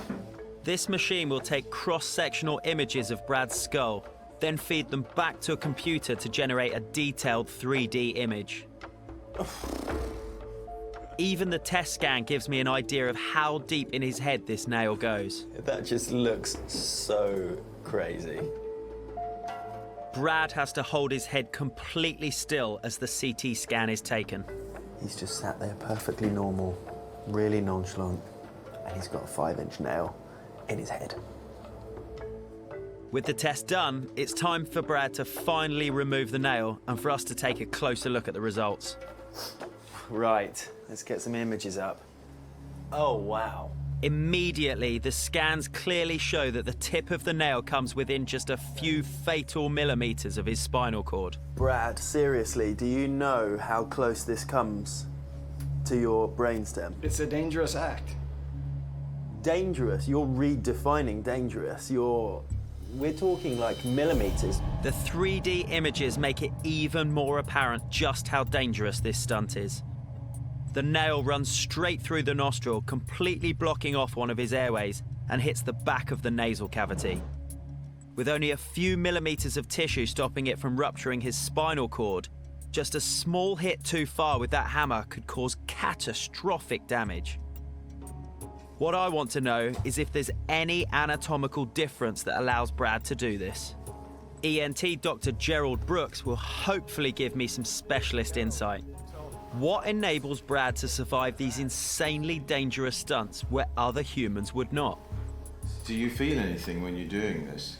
Yeah, I can feel it every bit of the way. Okay, is it uncomfortable? No. Okay. Unless I hammer it back a little too far. Have you got to the maximum size? I believe so, because if I try a thicker diameter, I feel a splitting sensation up my forehead when I rap on it with the hammer. Dr. Brooks cannot believe what he's hearing. Do you do it on both sides of the nose, or is it just one side? I can do it on both sides, but I'm much better on the left side than I am on the right side. Well, you enjoy the left side, but not the right? Correct. Okay. Well, it is possible that there is an anatomical aspect to this. Dr. Brooks suggests that one explanation might be that Brad has a deviated septum, the part of the bone which divides his two nostrils. So it occurs to me that the side he enjoys least will be the blocked side, right, and the other one will be the clear side. Once again, Brad wants to demonstrate his extraordinary skull, this time by forcing a hook up through his nose and out of his mouth. But first, Dr. Brooks wants to try and work out where the hook is going to go on this real human skull. Oh God, it's crunching quite a bit. Crunching? It's me. How'd you get that in there then? Does it come out the side? No, it comes out the front, right where you had it. You get the... The point comes out past the teeth, right about in that position. Yeah, That's okay. it, And yeah. you close the jaw. Yep. Right, we're in play. And that's how you do it? It was pretty close. Is that how you do it? You get this right out through the mouth? Uh-huh. It comes right out through the... It lays on the bottom teeth. Yeah, do you want to put the jaw back? Yeah, about like that. Oh, hang on a minute. You dislocated his jaw there. Oh. Yeah, okay. He's back there. This is incredibly dangerous. The hook barely makes it through the skull without breaking it. And that doesn't take into account the vital airways and arteries that could be damaged. Right, well, we've got to see it. There's only one way to... Yeah, exactly. Yeah. Brad doesn't take much encouraging.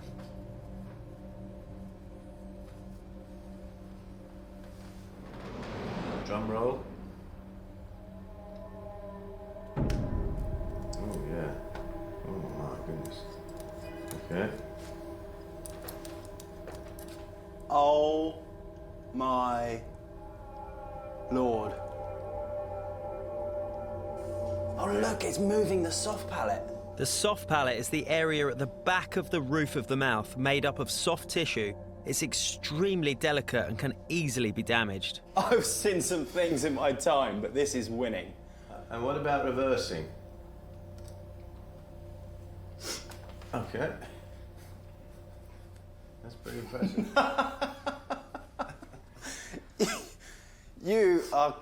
You are crazy. Like, I know we use that term as kind of flippantly a lot of the time, but this is crazy. Gerald has a theory about what may allow Brad to do this. You know, the thing is, you have people who are actually in a physical battle, having their legs blown off and terrible things happening. They don't feel anything because the body releases these morphine derivatives which dull pain. And so it just seemed to me it's potentially possible that somehow you have a facility for switching on what we call endorphin production at will. I'm extremely focused and I switch it on like that. I'm not aware of anything but exactly what I'm doing. I never allow any thoughts of an injury to enter my mind while I'm doing it. Now Dr. Brooks wants to examine Brad's nose for himself to see if it's wide enough to take a drill bit. Well, I would say a metaphorical train could get down that side of his nose. The septum in the nose is all displaced over there, so... So straight away you've managed to notice that he's got a deviated septum, and that's why he would favour the left-hand side. That's why he favours the left side. If he puts it down the right side, I would say, bless you, sir. So Brad is anatomically different, but that only explains his ability to take the width of the nail. What about how deep it goes? To know for certain, we need to perform an endoscopy. You can see a pretty good nasal cavity there. Brad claims he doesn't do any damage, but the doctor spots something really worrying. It looks as though there's a little bit of trauma to the septum, which is on the left side. And I would have said you've had an adenoidectomy, but there's a lot of white scarring at the back of your nose. So this is all scarred? Yeah, so the white area is scarring. There are clearly puncture marks where Brad has hammered nails right up against the bone that protects his brain. He's probably done it multiple times, and each time the nail goes slightly different place, and you can see there's a big white area of scar tissue. Yeah. And that would be relatively insensitive to pain. So the more times you do this, the scar tissue takes out the pain receptors, because he's actually managed to desensitise the back of the nose. The doctor wants to see just how different his right nostril is to his left. So you can see, as we go in past the nostril, this structure that fills the right half of the screen is the septum that's pushed over. It looks a lot tighter, a lot smaller. Yeah, and once again we're seeing all that scarring there. And this, just that white, the structure on the right there is the back of the nasal septum. Yeah. And if he banged a nail through the left nostril, We should see that. Do you think that's possible, Brad? Give me a hammer and let's go for it. Right. Yeah. Into the toolkit. Comes up to close the... Hang on. Steady hand. Steady. There you are, sorry. I didn't want to hit Oh, wow. Yeah, you got it up there. So that's the tip of the nail in the left-hand side, and we've come into the right-hand side. Exactly. Then that drops down into the throat. Yeah, that drops down into the throat. Yes, and now it's actually gone a bit higher than I thought. A bit higher than I thought it was going to be. Okay, so it's tucked in. You're actually going for new pastures there. Behind that, there are important neural structures in the brainstem, where some very important clockwork is. So what we don't want to do, we don't want to bang that nail any further, really. Concerned by what he's seen, Dr. Brooks asked Brad to remove the nail from his nose immediately. The endoscopy has confirmed that Brad is anatomically different, and he's managed to desensitize his pain receptors through repeating this trick. But the drill bit he's about to attempt is much, much thicker, and by turning it on could cause serious injury. If it goes a millimetre too far, he could be killed instantly.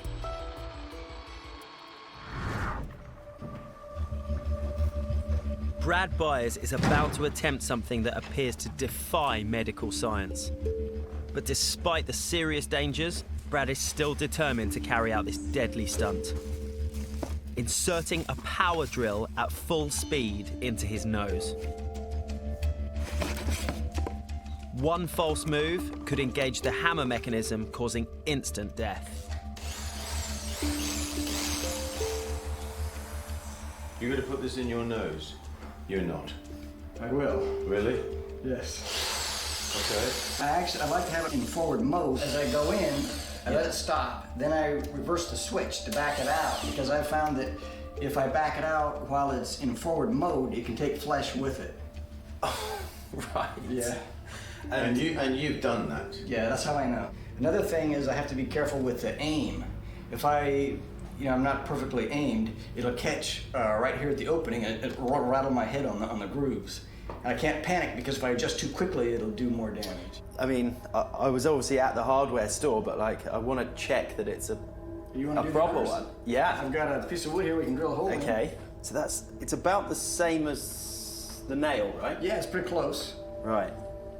But it's quite deep as well. Right, okay, ready? I'm ready. Sorry for the mess if there's any dust, but... Oh, it's a real drill, all right.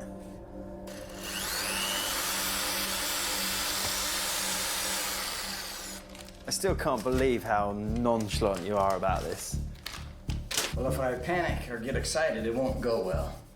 I hope it goes without saying, this is not something you should try to imitate, ever. Brad is a professional performer with emergency medical staff on standby. Any attempt to copy this will cause serious injury and has the potential to kill.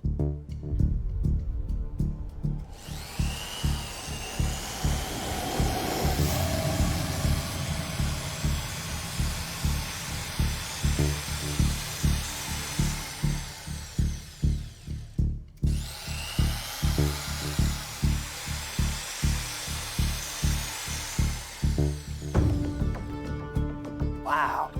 The nail is one thing, but an actual spinning drill bit, and that's not kind of half-cocked, that's not on half speed, you're on full speed and then going straight in.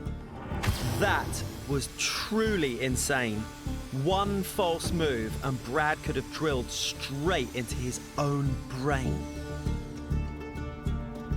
He's proven he has an extraordinary ability, and despite bleeding from the nose, he says he's not in any pain. The human toolbox is the appropriate name for you, I know that much. On this leg of my journey, I've met two extraordinary humans. While many would see what Brad does as crazy, My days. Brad, seriously, do you know how close this comes to your brainstem? It's a dangerous act. he's taken an anatomical difference and strives to push his body and mind to the most dangerous of limits. And Annalisa's excellent lung capacity and super strong determination combined to give her a megaphone-like voice. Oh wow, I can't believe that you've beaten it. Thank you. Join me next time as I continue my search for more extraordinary humans. On this leg of my journey, I've come to Bangkok, a city home to 14 million people. But I'm on the trail of two humans who may possess truly extraordinary abilities. The first man I tracked down is a street performer with a very unusual skill. He claims to have superhuman tear ducts and can shoot liquid further than the deadly spitting cobra. Then I seek out a chef who claims to have heat-proof hands, plunging them deep into boiling oil without feeling any pain. I'm going to find out if these are just street performer tricks. No wonder they call him Iron Hands. Or are they truly extraordinary humans?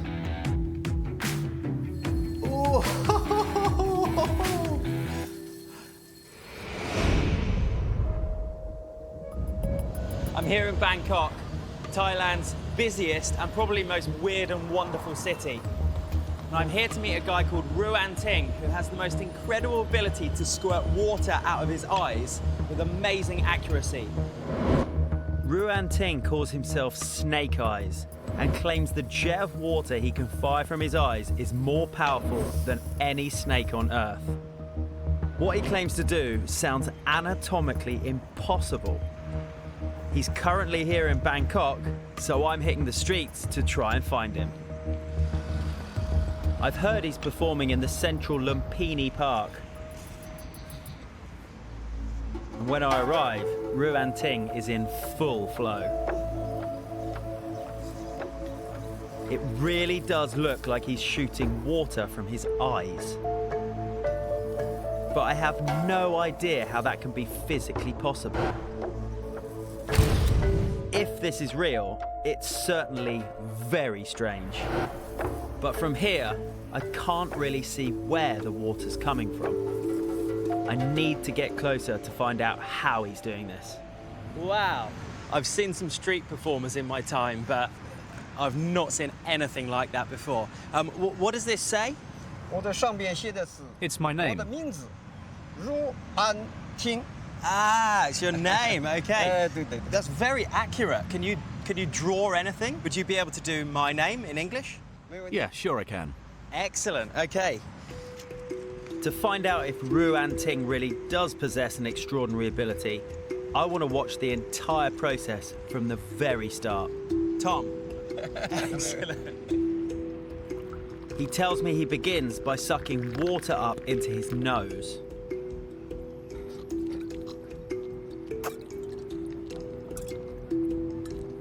Ruan Ting holds his nose to keep the water in. Then, like a snake, he somehow fires the water out of the tear duct in the corner of his eye. But unlike a snake, Ruan Ting is able to create a constant stream. As a biologist, I've no idea how this is possible. But I definitely want to find out. Thank you very much. Wow, for someone that doesn't speak or write English, that's very, very impressive.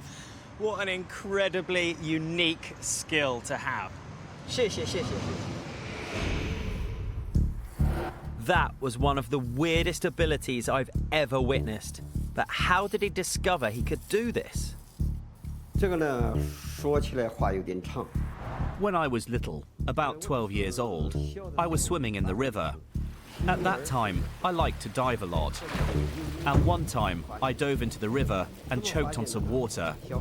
It felt really painful, so I tried to squeeze the water out by pinching my nose. And accidentally, I found out that I could shoot water from my eyes. Ruan Ting has practiced this natural-born ability and can now fire the water even further than a cobra spits its venom. and with greater accuracy. He takes me off to a nearby cafe where he says he's going to prove it. Ruan-Ting, I am incredibly fascinated to find out more about this intriguing skill that you've got. Most people would obviously know what it's like to cry out of the tear ducts, but what does it actually feel like to spray water out of your eyes? When I first started spraying liquid from my eyes, I didn't feel any pain actually in my eyes, but I did from my nose, because it was like I just choked on some water. It feels uncomfortable, but after so many years doing shows, I don't feel so much pain. Is it just one eye, or can you do both at the same time? In the very beginning, I could only spray water from one eye, but after a few years, because I was training myself a lot to do it for a job, I'm now able to spray liquid from both eyes. From both? Wow, okay. When I saw Ruan-Ting perform in the park, he was able to write his name and mine using water fired from his eyes. He claims to have pinpoint accuracy, but I wonder just how far he can push this skill. Do you do different tricks, different liquids? Yes, I do lots of tricks. I can spray different types of liquid, like milk, water, coffee, and soy sauce. Have you learned to be very accurate over the years? Like, how accurate can you be? I can be very accurate. You see your coffee cup there? I'd be able to spray milk into your coffee cup. So, as if a human firing water out of their eyes wasn't weird enough, he now wants to attempt to do it with milk. I've got to see this. Firing the milk will surely be much harder than the water, but Ruan-Ting seems keen to show off this unique ability, so I wonder, how far can I push him? Would you be able to do the milk from sort of here? A little closer. Hello. That's good. I'm going to move out the way because I'm a little bit dubious that this isn't going to go everywhere. So, go for it. He sucks in the milk through his nose.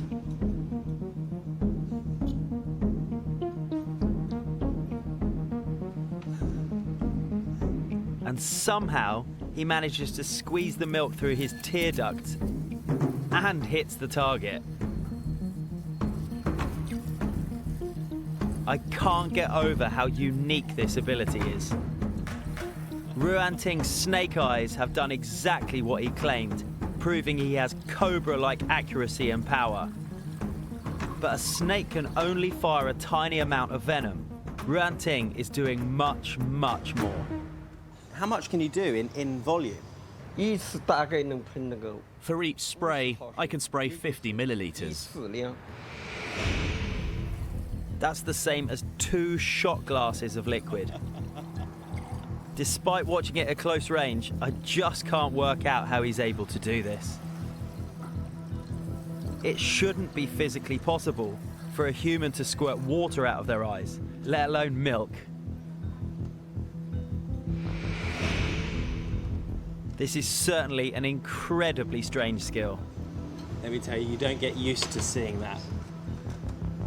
I now want to investigate the science behind Ruan-Ting's ability. He says he also wants to attempt to beat his own record, firing a continuous jet from his eye for over 30 seconds.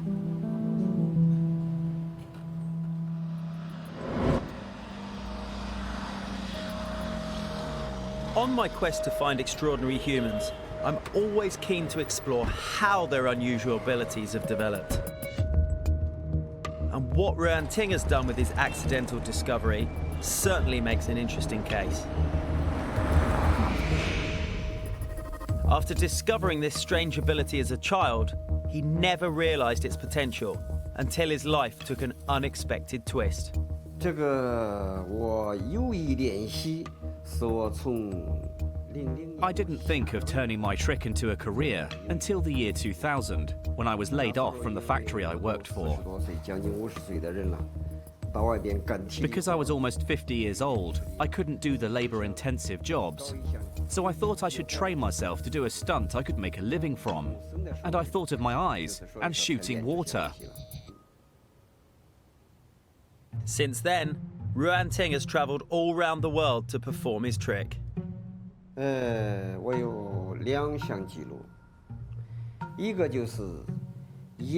now hold 2 world records.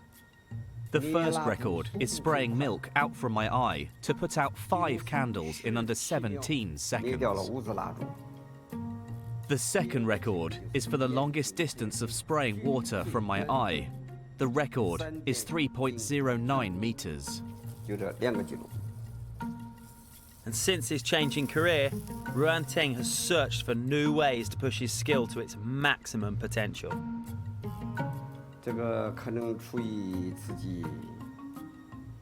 As a person, I always think I should keep going. Because I always think that if I stop training myself, someone else will come along and beat my records. What Ruan-Ting does is certainly unlike anything I have ever seen. I want to find out how he's able to shoot water from his eyes. Perhaps there's an anatomical difference that enables him to do it.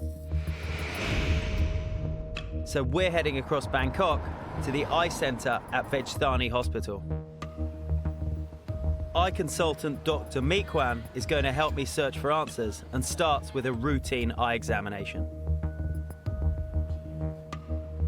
The doctor uses a slit lamp to get a magnified view of his eyes. This is then relayed back to a computer, enabling her to see if there's any obvious anomalies. But it already seems the answer to Ru's skill might be harder to find. His punctum is not dilated and the size is normal. Okay, so perfectly normal. Yeah. When we cry, tears produced in the lacrimal gland drain from the inner corner of our eyes through 2 tiny holes called punctum. They flow down the tear ducts, passing through 2 one-way valves on their way and into the nasal cavity.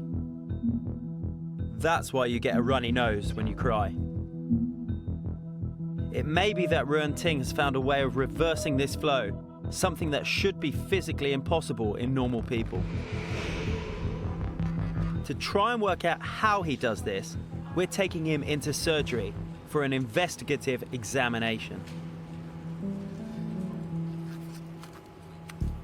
First, Dr. Meekwan gives him an anesthetic. Then she's going to use a camera to look inside his nasal cavity to see if his valves are operating normally. How does it feel, Ruan-Ting? I feel good. Dr. Meekwan begins. This is the opening of the lacrimal system here. Yeah. With the camera in place, the doctor can now inject a yellow dye into his eyes. It's excruciating to watch, but if everything's normal, this should drain into the nose and appear on camera. Ah, it's starting to come down already. Yeah. This tells us that Ruan-Ting's system is functioning as it should. So it's coming out in the correct way? Yes. Surprisingly, Ru's tear ducts are 100% normal. Are you okay? Yes, no problem. But the doctor has one more test. She injects a bubble of air into his eye and explains that if the bubble doesn't move when he opens his eyes, it could indicate that he's somehow able to control the flow in the opposite direction. You can see this bubble. The bubble is not moved when the patient... That one, yeah. Yeah. You open your eye again. The doctor carries out the same tests on his other eye.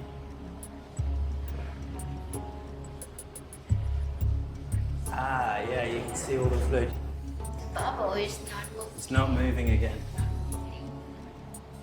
This indicates to the doctor that somehow he has found a way to control the flow of liquid through what should be one-way valves. The doctor thinks pressure might be key. So there's so much force, there's so much pressure that he's putting through, it manages to go through 2 one-way valves the wrong way. He can create the pressure, Yeah. many pressure in his nose, and the pressure can create the fluid regurgitate. So it all comes down to a unique ability to create extreme pressure inside his own tear ducts. The doctor says that this is not something she thought was biologically possible.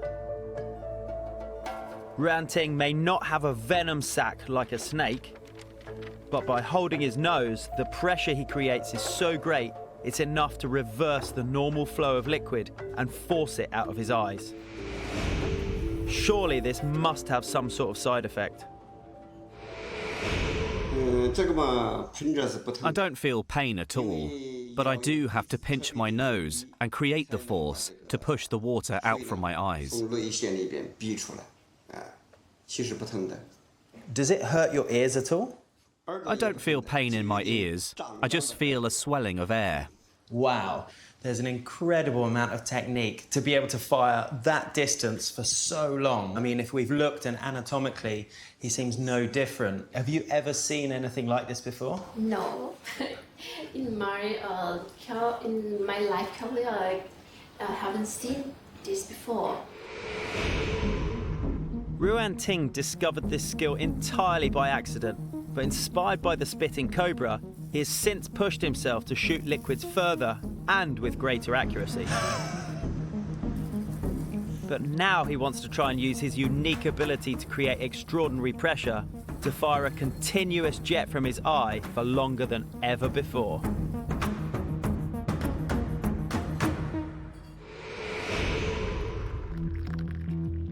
His current record is 25 seconds. Ruan-Ting wants to try and beat it, but to do that, he's going to have to create a constant pressure for longer than he's ever done before.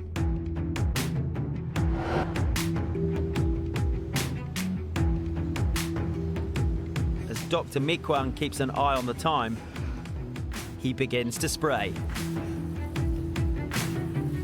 The water comes out in a steady stream as he keeps up the pressure.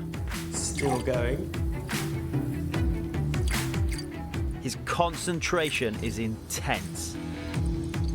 Still going. How many seconds are we up to? 19, 20, 21 seconds. Oh. 4, 25. Wow. He's holding his breath as well. He's already beaten his 25-second target. Wow. This is a new record. But he's still going. Oh! Wow. That was a long, long time. Incredibly, Ruan-Ting has nearly doubled his previous time. 50 seconds. That is a new record. Look.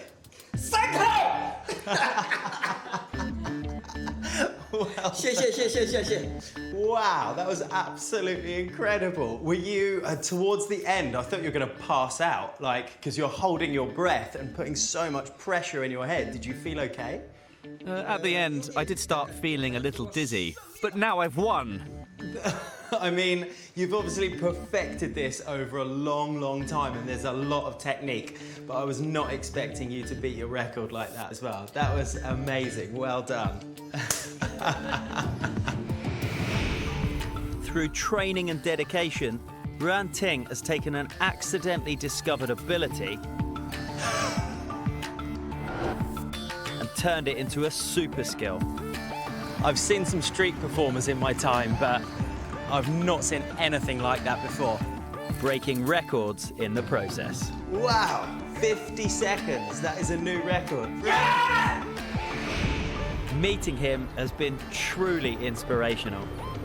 It's given me a whole new understanding of what's possible. And it just shows to me the diversity and the lengths that human beings can go to have the most incredible skills. It's just mind-blowing. And the next man I meet is no exception. He claims to challenge everything I know about the human body.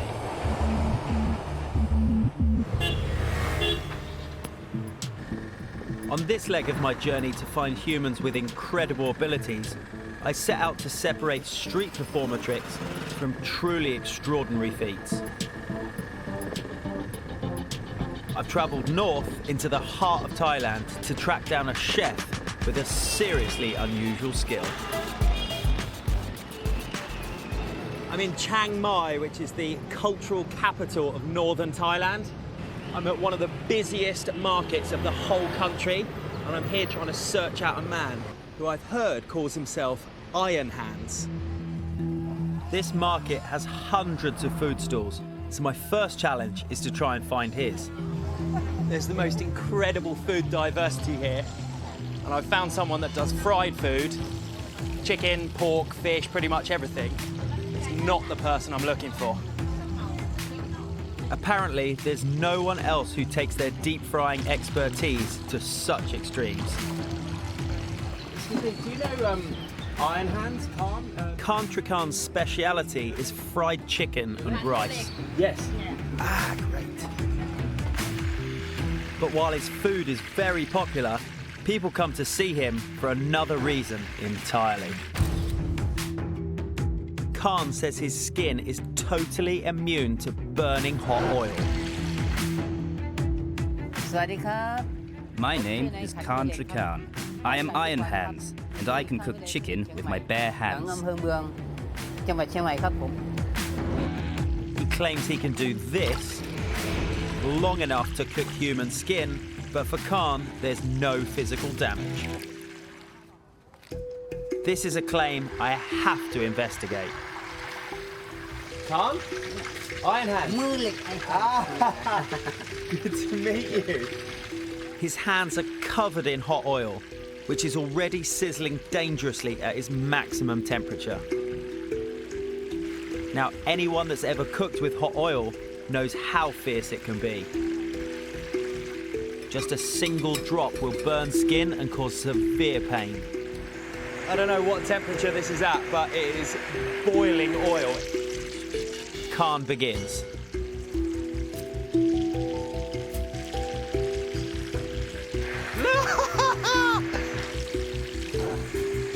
Khan's hands are going directly into the oil.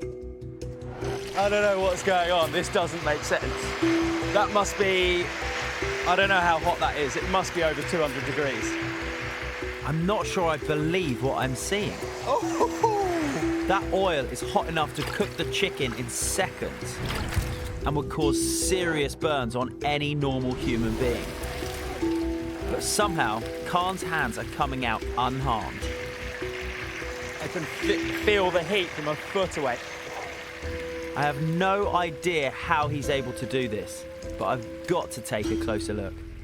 I've just seen you put your hands into boiling oil and splash it up your arms, but there's nothing wrong. I can't believe what I've just seen.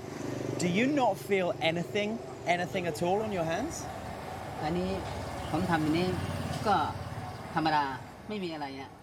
I don't feel any pain. It's just normal for me to do this. I don't feel any heat either, and I don't get burned. Even up to my elbows, you can see I don't get burns. Can you feel the warmth or the heat?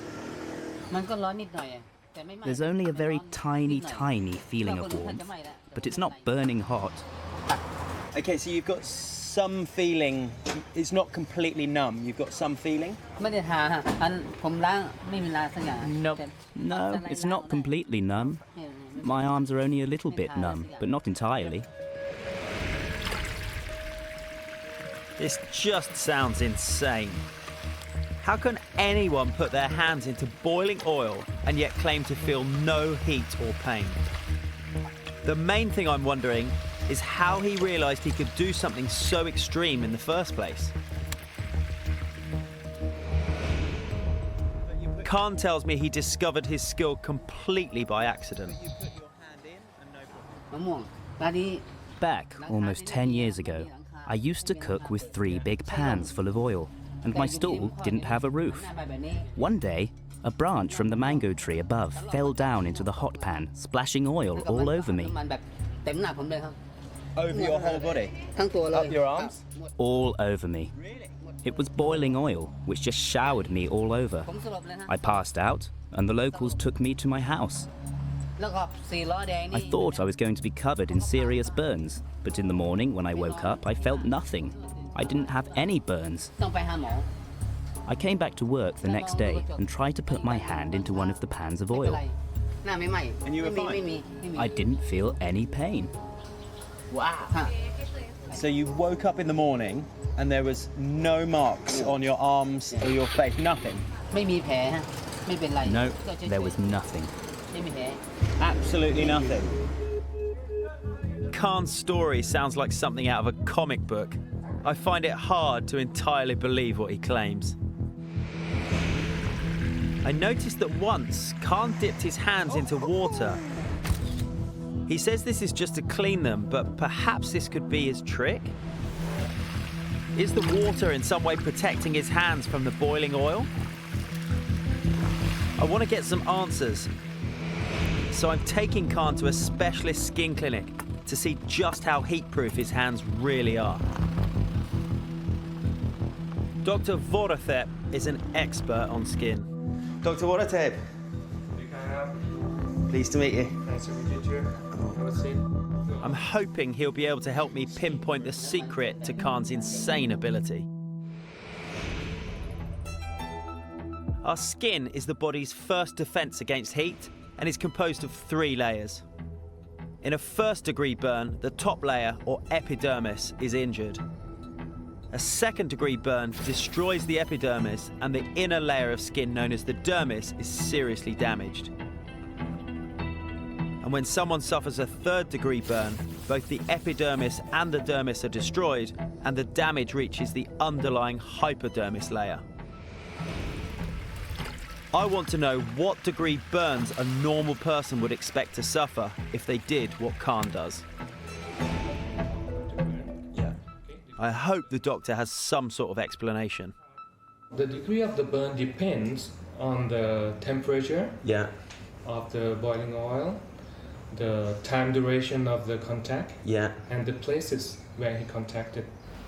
I put my hands into oil at temperatures of up to a maximum of 300 degrees Celsius.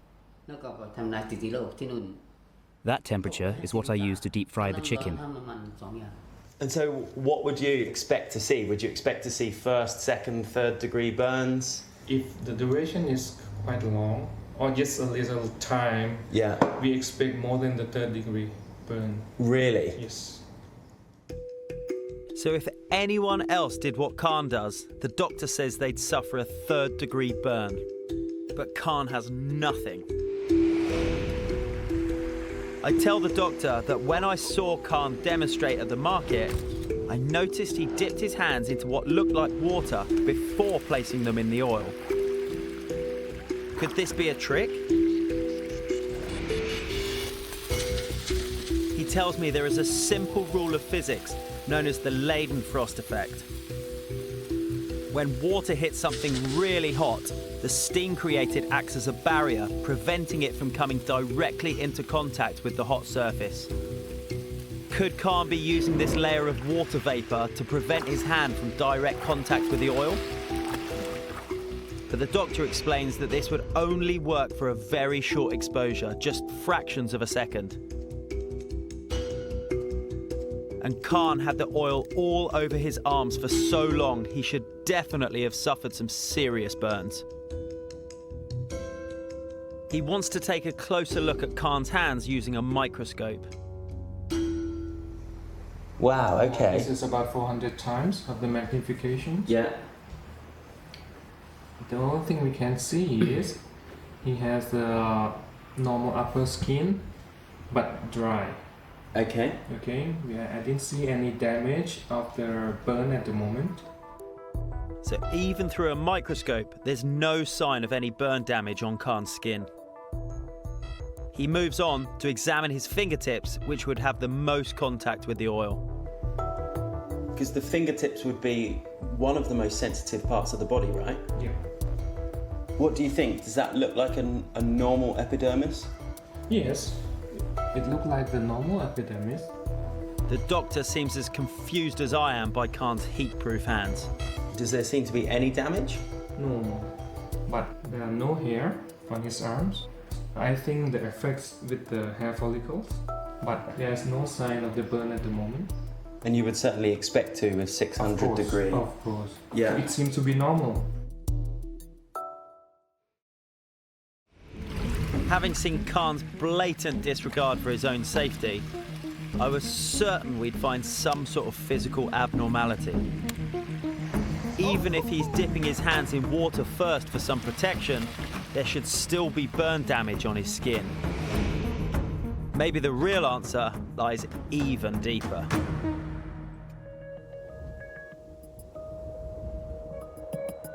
As a biologist, I always try and find a scientific explanation for the extraordinary abilities of the people I meet. But Khan Trikan believes his skill is thanks to a greater power. To be honest, I don't really know what started it, but I believe that God and spirits blessed me with a gift. I was a very poor man. I worked hard and didn't get any success. So I believe that maybe a God or spirits had faith in me and gave me this gift to continue living my life. Khan wants to attempt to submerge his hands in scalding oil for longer than ever before. But first, I want to run more tests to try and reveal the secret to his heat-proof hands. One possible explanation is that Khan was born without the ability to sense pain. Congenital analgesia is a rare condition which inhibits the ability to feel physical pain. Researchers think this may be caused by a mutation in a gene called SCN9A. Overactivity in this gene prevents pain signals from getting to the brain, effectively numbing the body. Pain is our body's first line of defense, but while sufferers of congenital analgesia may sense touch, their lack of a sense of pain means they often injure themselves, and in some cases, this can prove fatal. Could Khan suffer from this inability to feel any pain? Skin expert Dr. Vodotep is going to use a series of tests to look for evidence of congenital analgesia. First, the doctor tests his sense of touch by applying light pressure to different parts of the body. Khan must react when he feels any contact.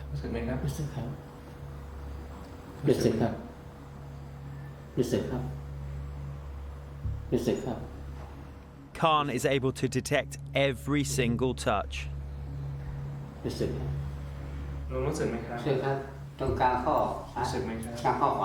And can pinpoint the exact location on his body. So the doctor tries a tougher test.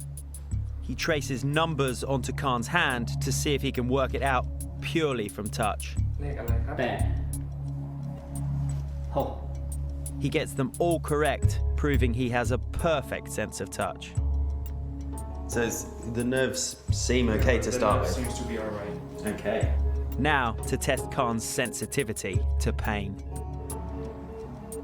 The doctor alternates between the blunt and sharp end of a needle. Wow, so it's actually quite sensitive. I'm not getting much pain. Okay. It's a subtle pain. The doctor says that if Khan has the immunity to pain necessary to withstand boiling oil, there's no way he'll tell the difference.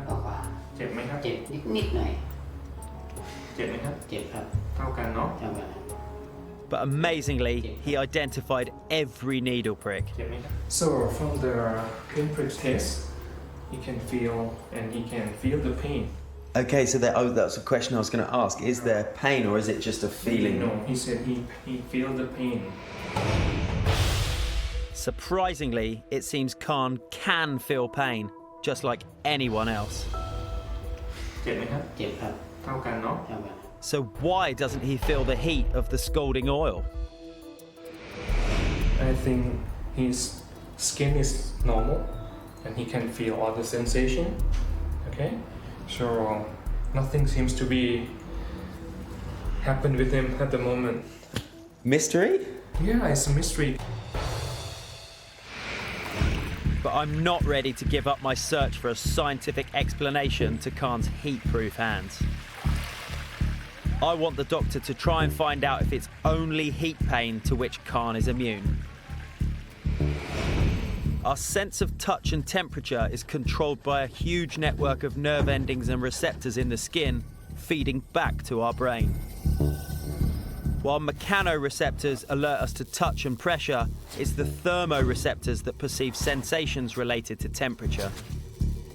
Cold receptors are usually only triggered by cold temperatures below 30 degrees Celsius, while our heat receptors are fired when exposed to temperatures above 35 degrees Celsius.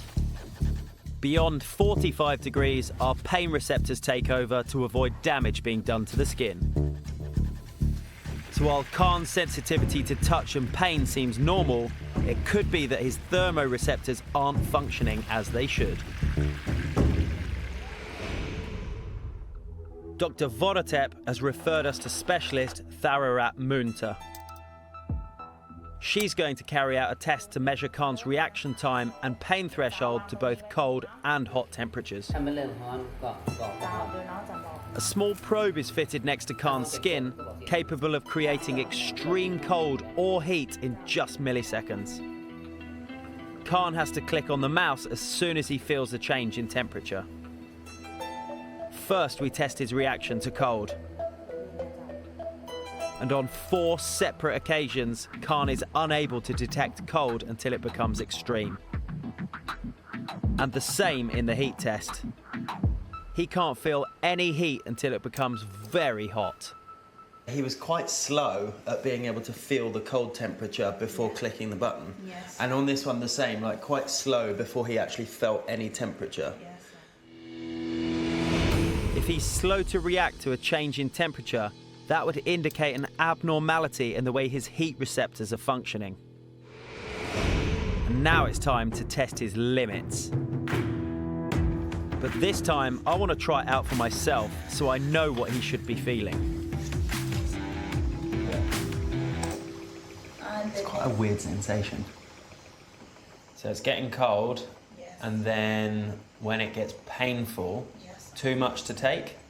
Okay, right, I can feel it getting cold. Wow, it gets really cold. Oh, okay. Well, that definitely got too much to take. Now for the heat. It's not long until I feel a burning and give in. Whoa, that gets pretty hot. That's quite interesting. How will Khan's pain threshold compare to mine? First, the probe drops below 0 degrees, and he doesn't even seem to notice. Now the machine is ramped up to its max of 50 degrees Celsius.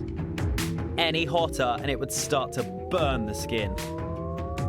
But Khan doesn't seem to react at all. Mr. Khan, did you feel any pain whatsoever when it went very cold or very hot? It felt a little bit warm, but not hot, and just a little bit cold, but I didn't feel any pain. Looking at the results side by side, it's clear to see the difference between myself and Khan.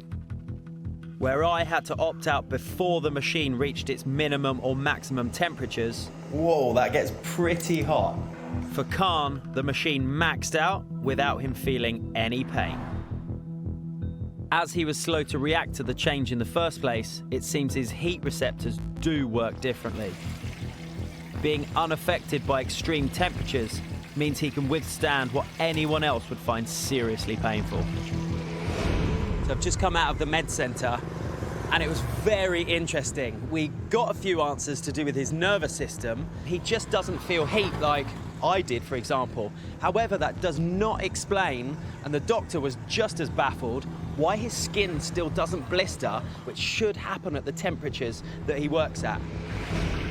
But I want to know, how far can he take his skill?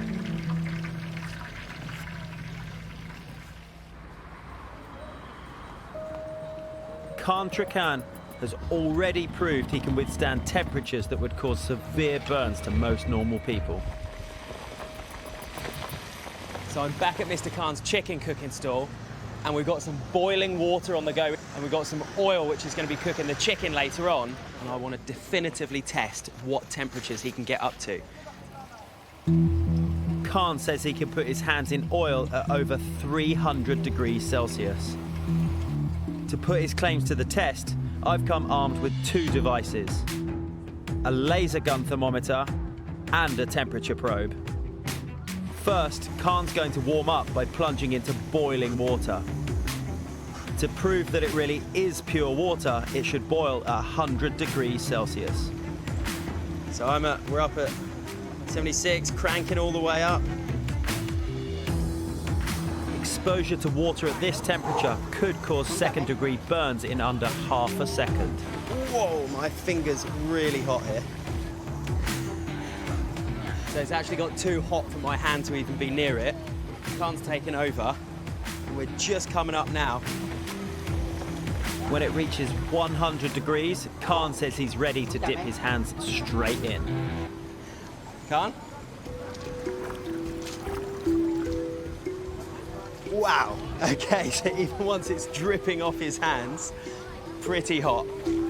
He doesn't seem to be even slightly affected. So that's 100 degrees, no problem. Now to see how hot the oil gets. It's over 190, in fact it's just short of 200 degrees. This is just crazy. When the oil reaches boiling point and starts to bubble, it's at nearly 300 degrees. Just a small splash at these temperatures is enough to give anyone a 3rd-degree burn in a second. And yet Khan plunges his hands straight in. The chicken's just about to go in. Whoa! But so far, I've only seen him put his hands in the oil for short durations. Now I want to push him even further. Oh, I'm actually having to stand back, genuinely. The heat is incredible. Chicken's in, yeah. I'm going to challenge him to pick out as many pieces of chicken as possible. Meaning his hands will be in and out of the boiling oil for as long as it takes to empty the pan. Khan says there are 27 pieces in total, and they take just seconds to start cooking. Whoa. I could just about get my hand to within a foot. This challenge is what I've come here to see. And with the chicken ready, it's time for Khan to get his hands stuck in. Okay, go. Wow, you can hear it. Whoa! That's 5 pieces down, just 22 to go. Woo-hoo! I'm actually going to stand back a bit because it's spitting so much. In fact, I just caught some on my arm and it's incredibly hot. The fat's going everywhere, including up Khan's hands and arms, but he's still going.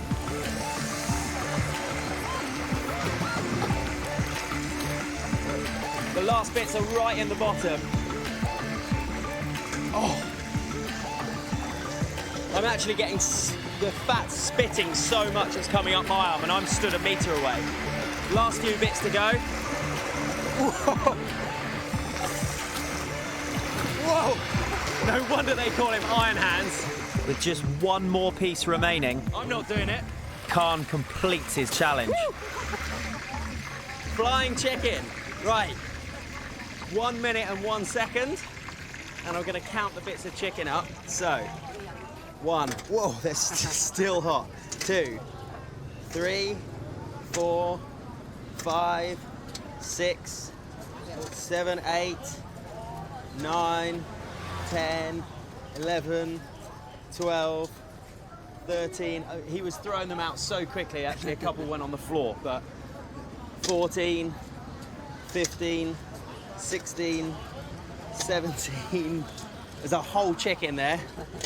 18, 19, 20, 21, 22, 23, 24. They are hot. 25, 26, 27 in a minute and 1 second. His record previously was about 20 pieces, so we weren't timing it exclusively, but I think that's a new world record. Khan, that was absolutely incredible. I just need to double check. Fine? Yeah. No problem? Yeah. That was absolutely unbelievable. Khan managed to put his hands in and out of boiling oil for over a minute. Whoa! No wonder they call him Iron Hands. Breaking his previous record. And the weirdest thing is, he doesn't have a single mark to show for it. Wow, you can hear it. Whoa! That certainly makes him an extraordinary human in my eyes. Woo! On this leg of my journey, Thailand has not disappointed, providing me with some of the weirdest sights. Ruan Ting seriously impressed me with his cobra-like spitting. Wow, I've seen some things in my time, but this is something else. He's taken an accidentally discovered skill and trained it to his advantage. Let me tell you, you don't get used to seeing that. Challenging what we thought to be true about human eyes. Wow, 50 seconds. That is a new record. And while our tests couldn't explain why Kantra Khan's skin didn't burn, I discovered he has a unique pain tolerance, making him immune to extreme heat. Wow. Okay, so even once it's dripping off his hands, pretty hot. Living up to his reputation of having iron hands. Whoa, that was so intense. Join me next time on my search to find more extraordinary humans.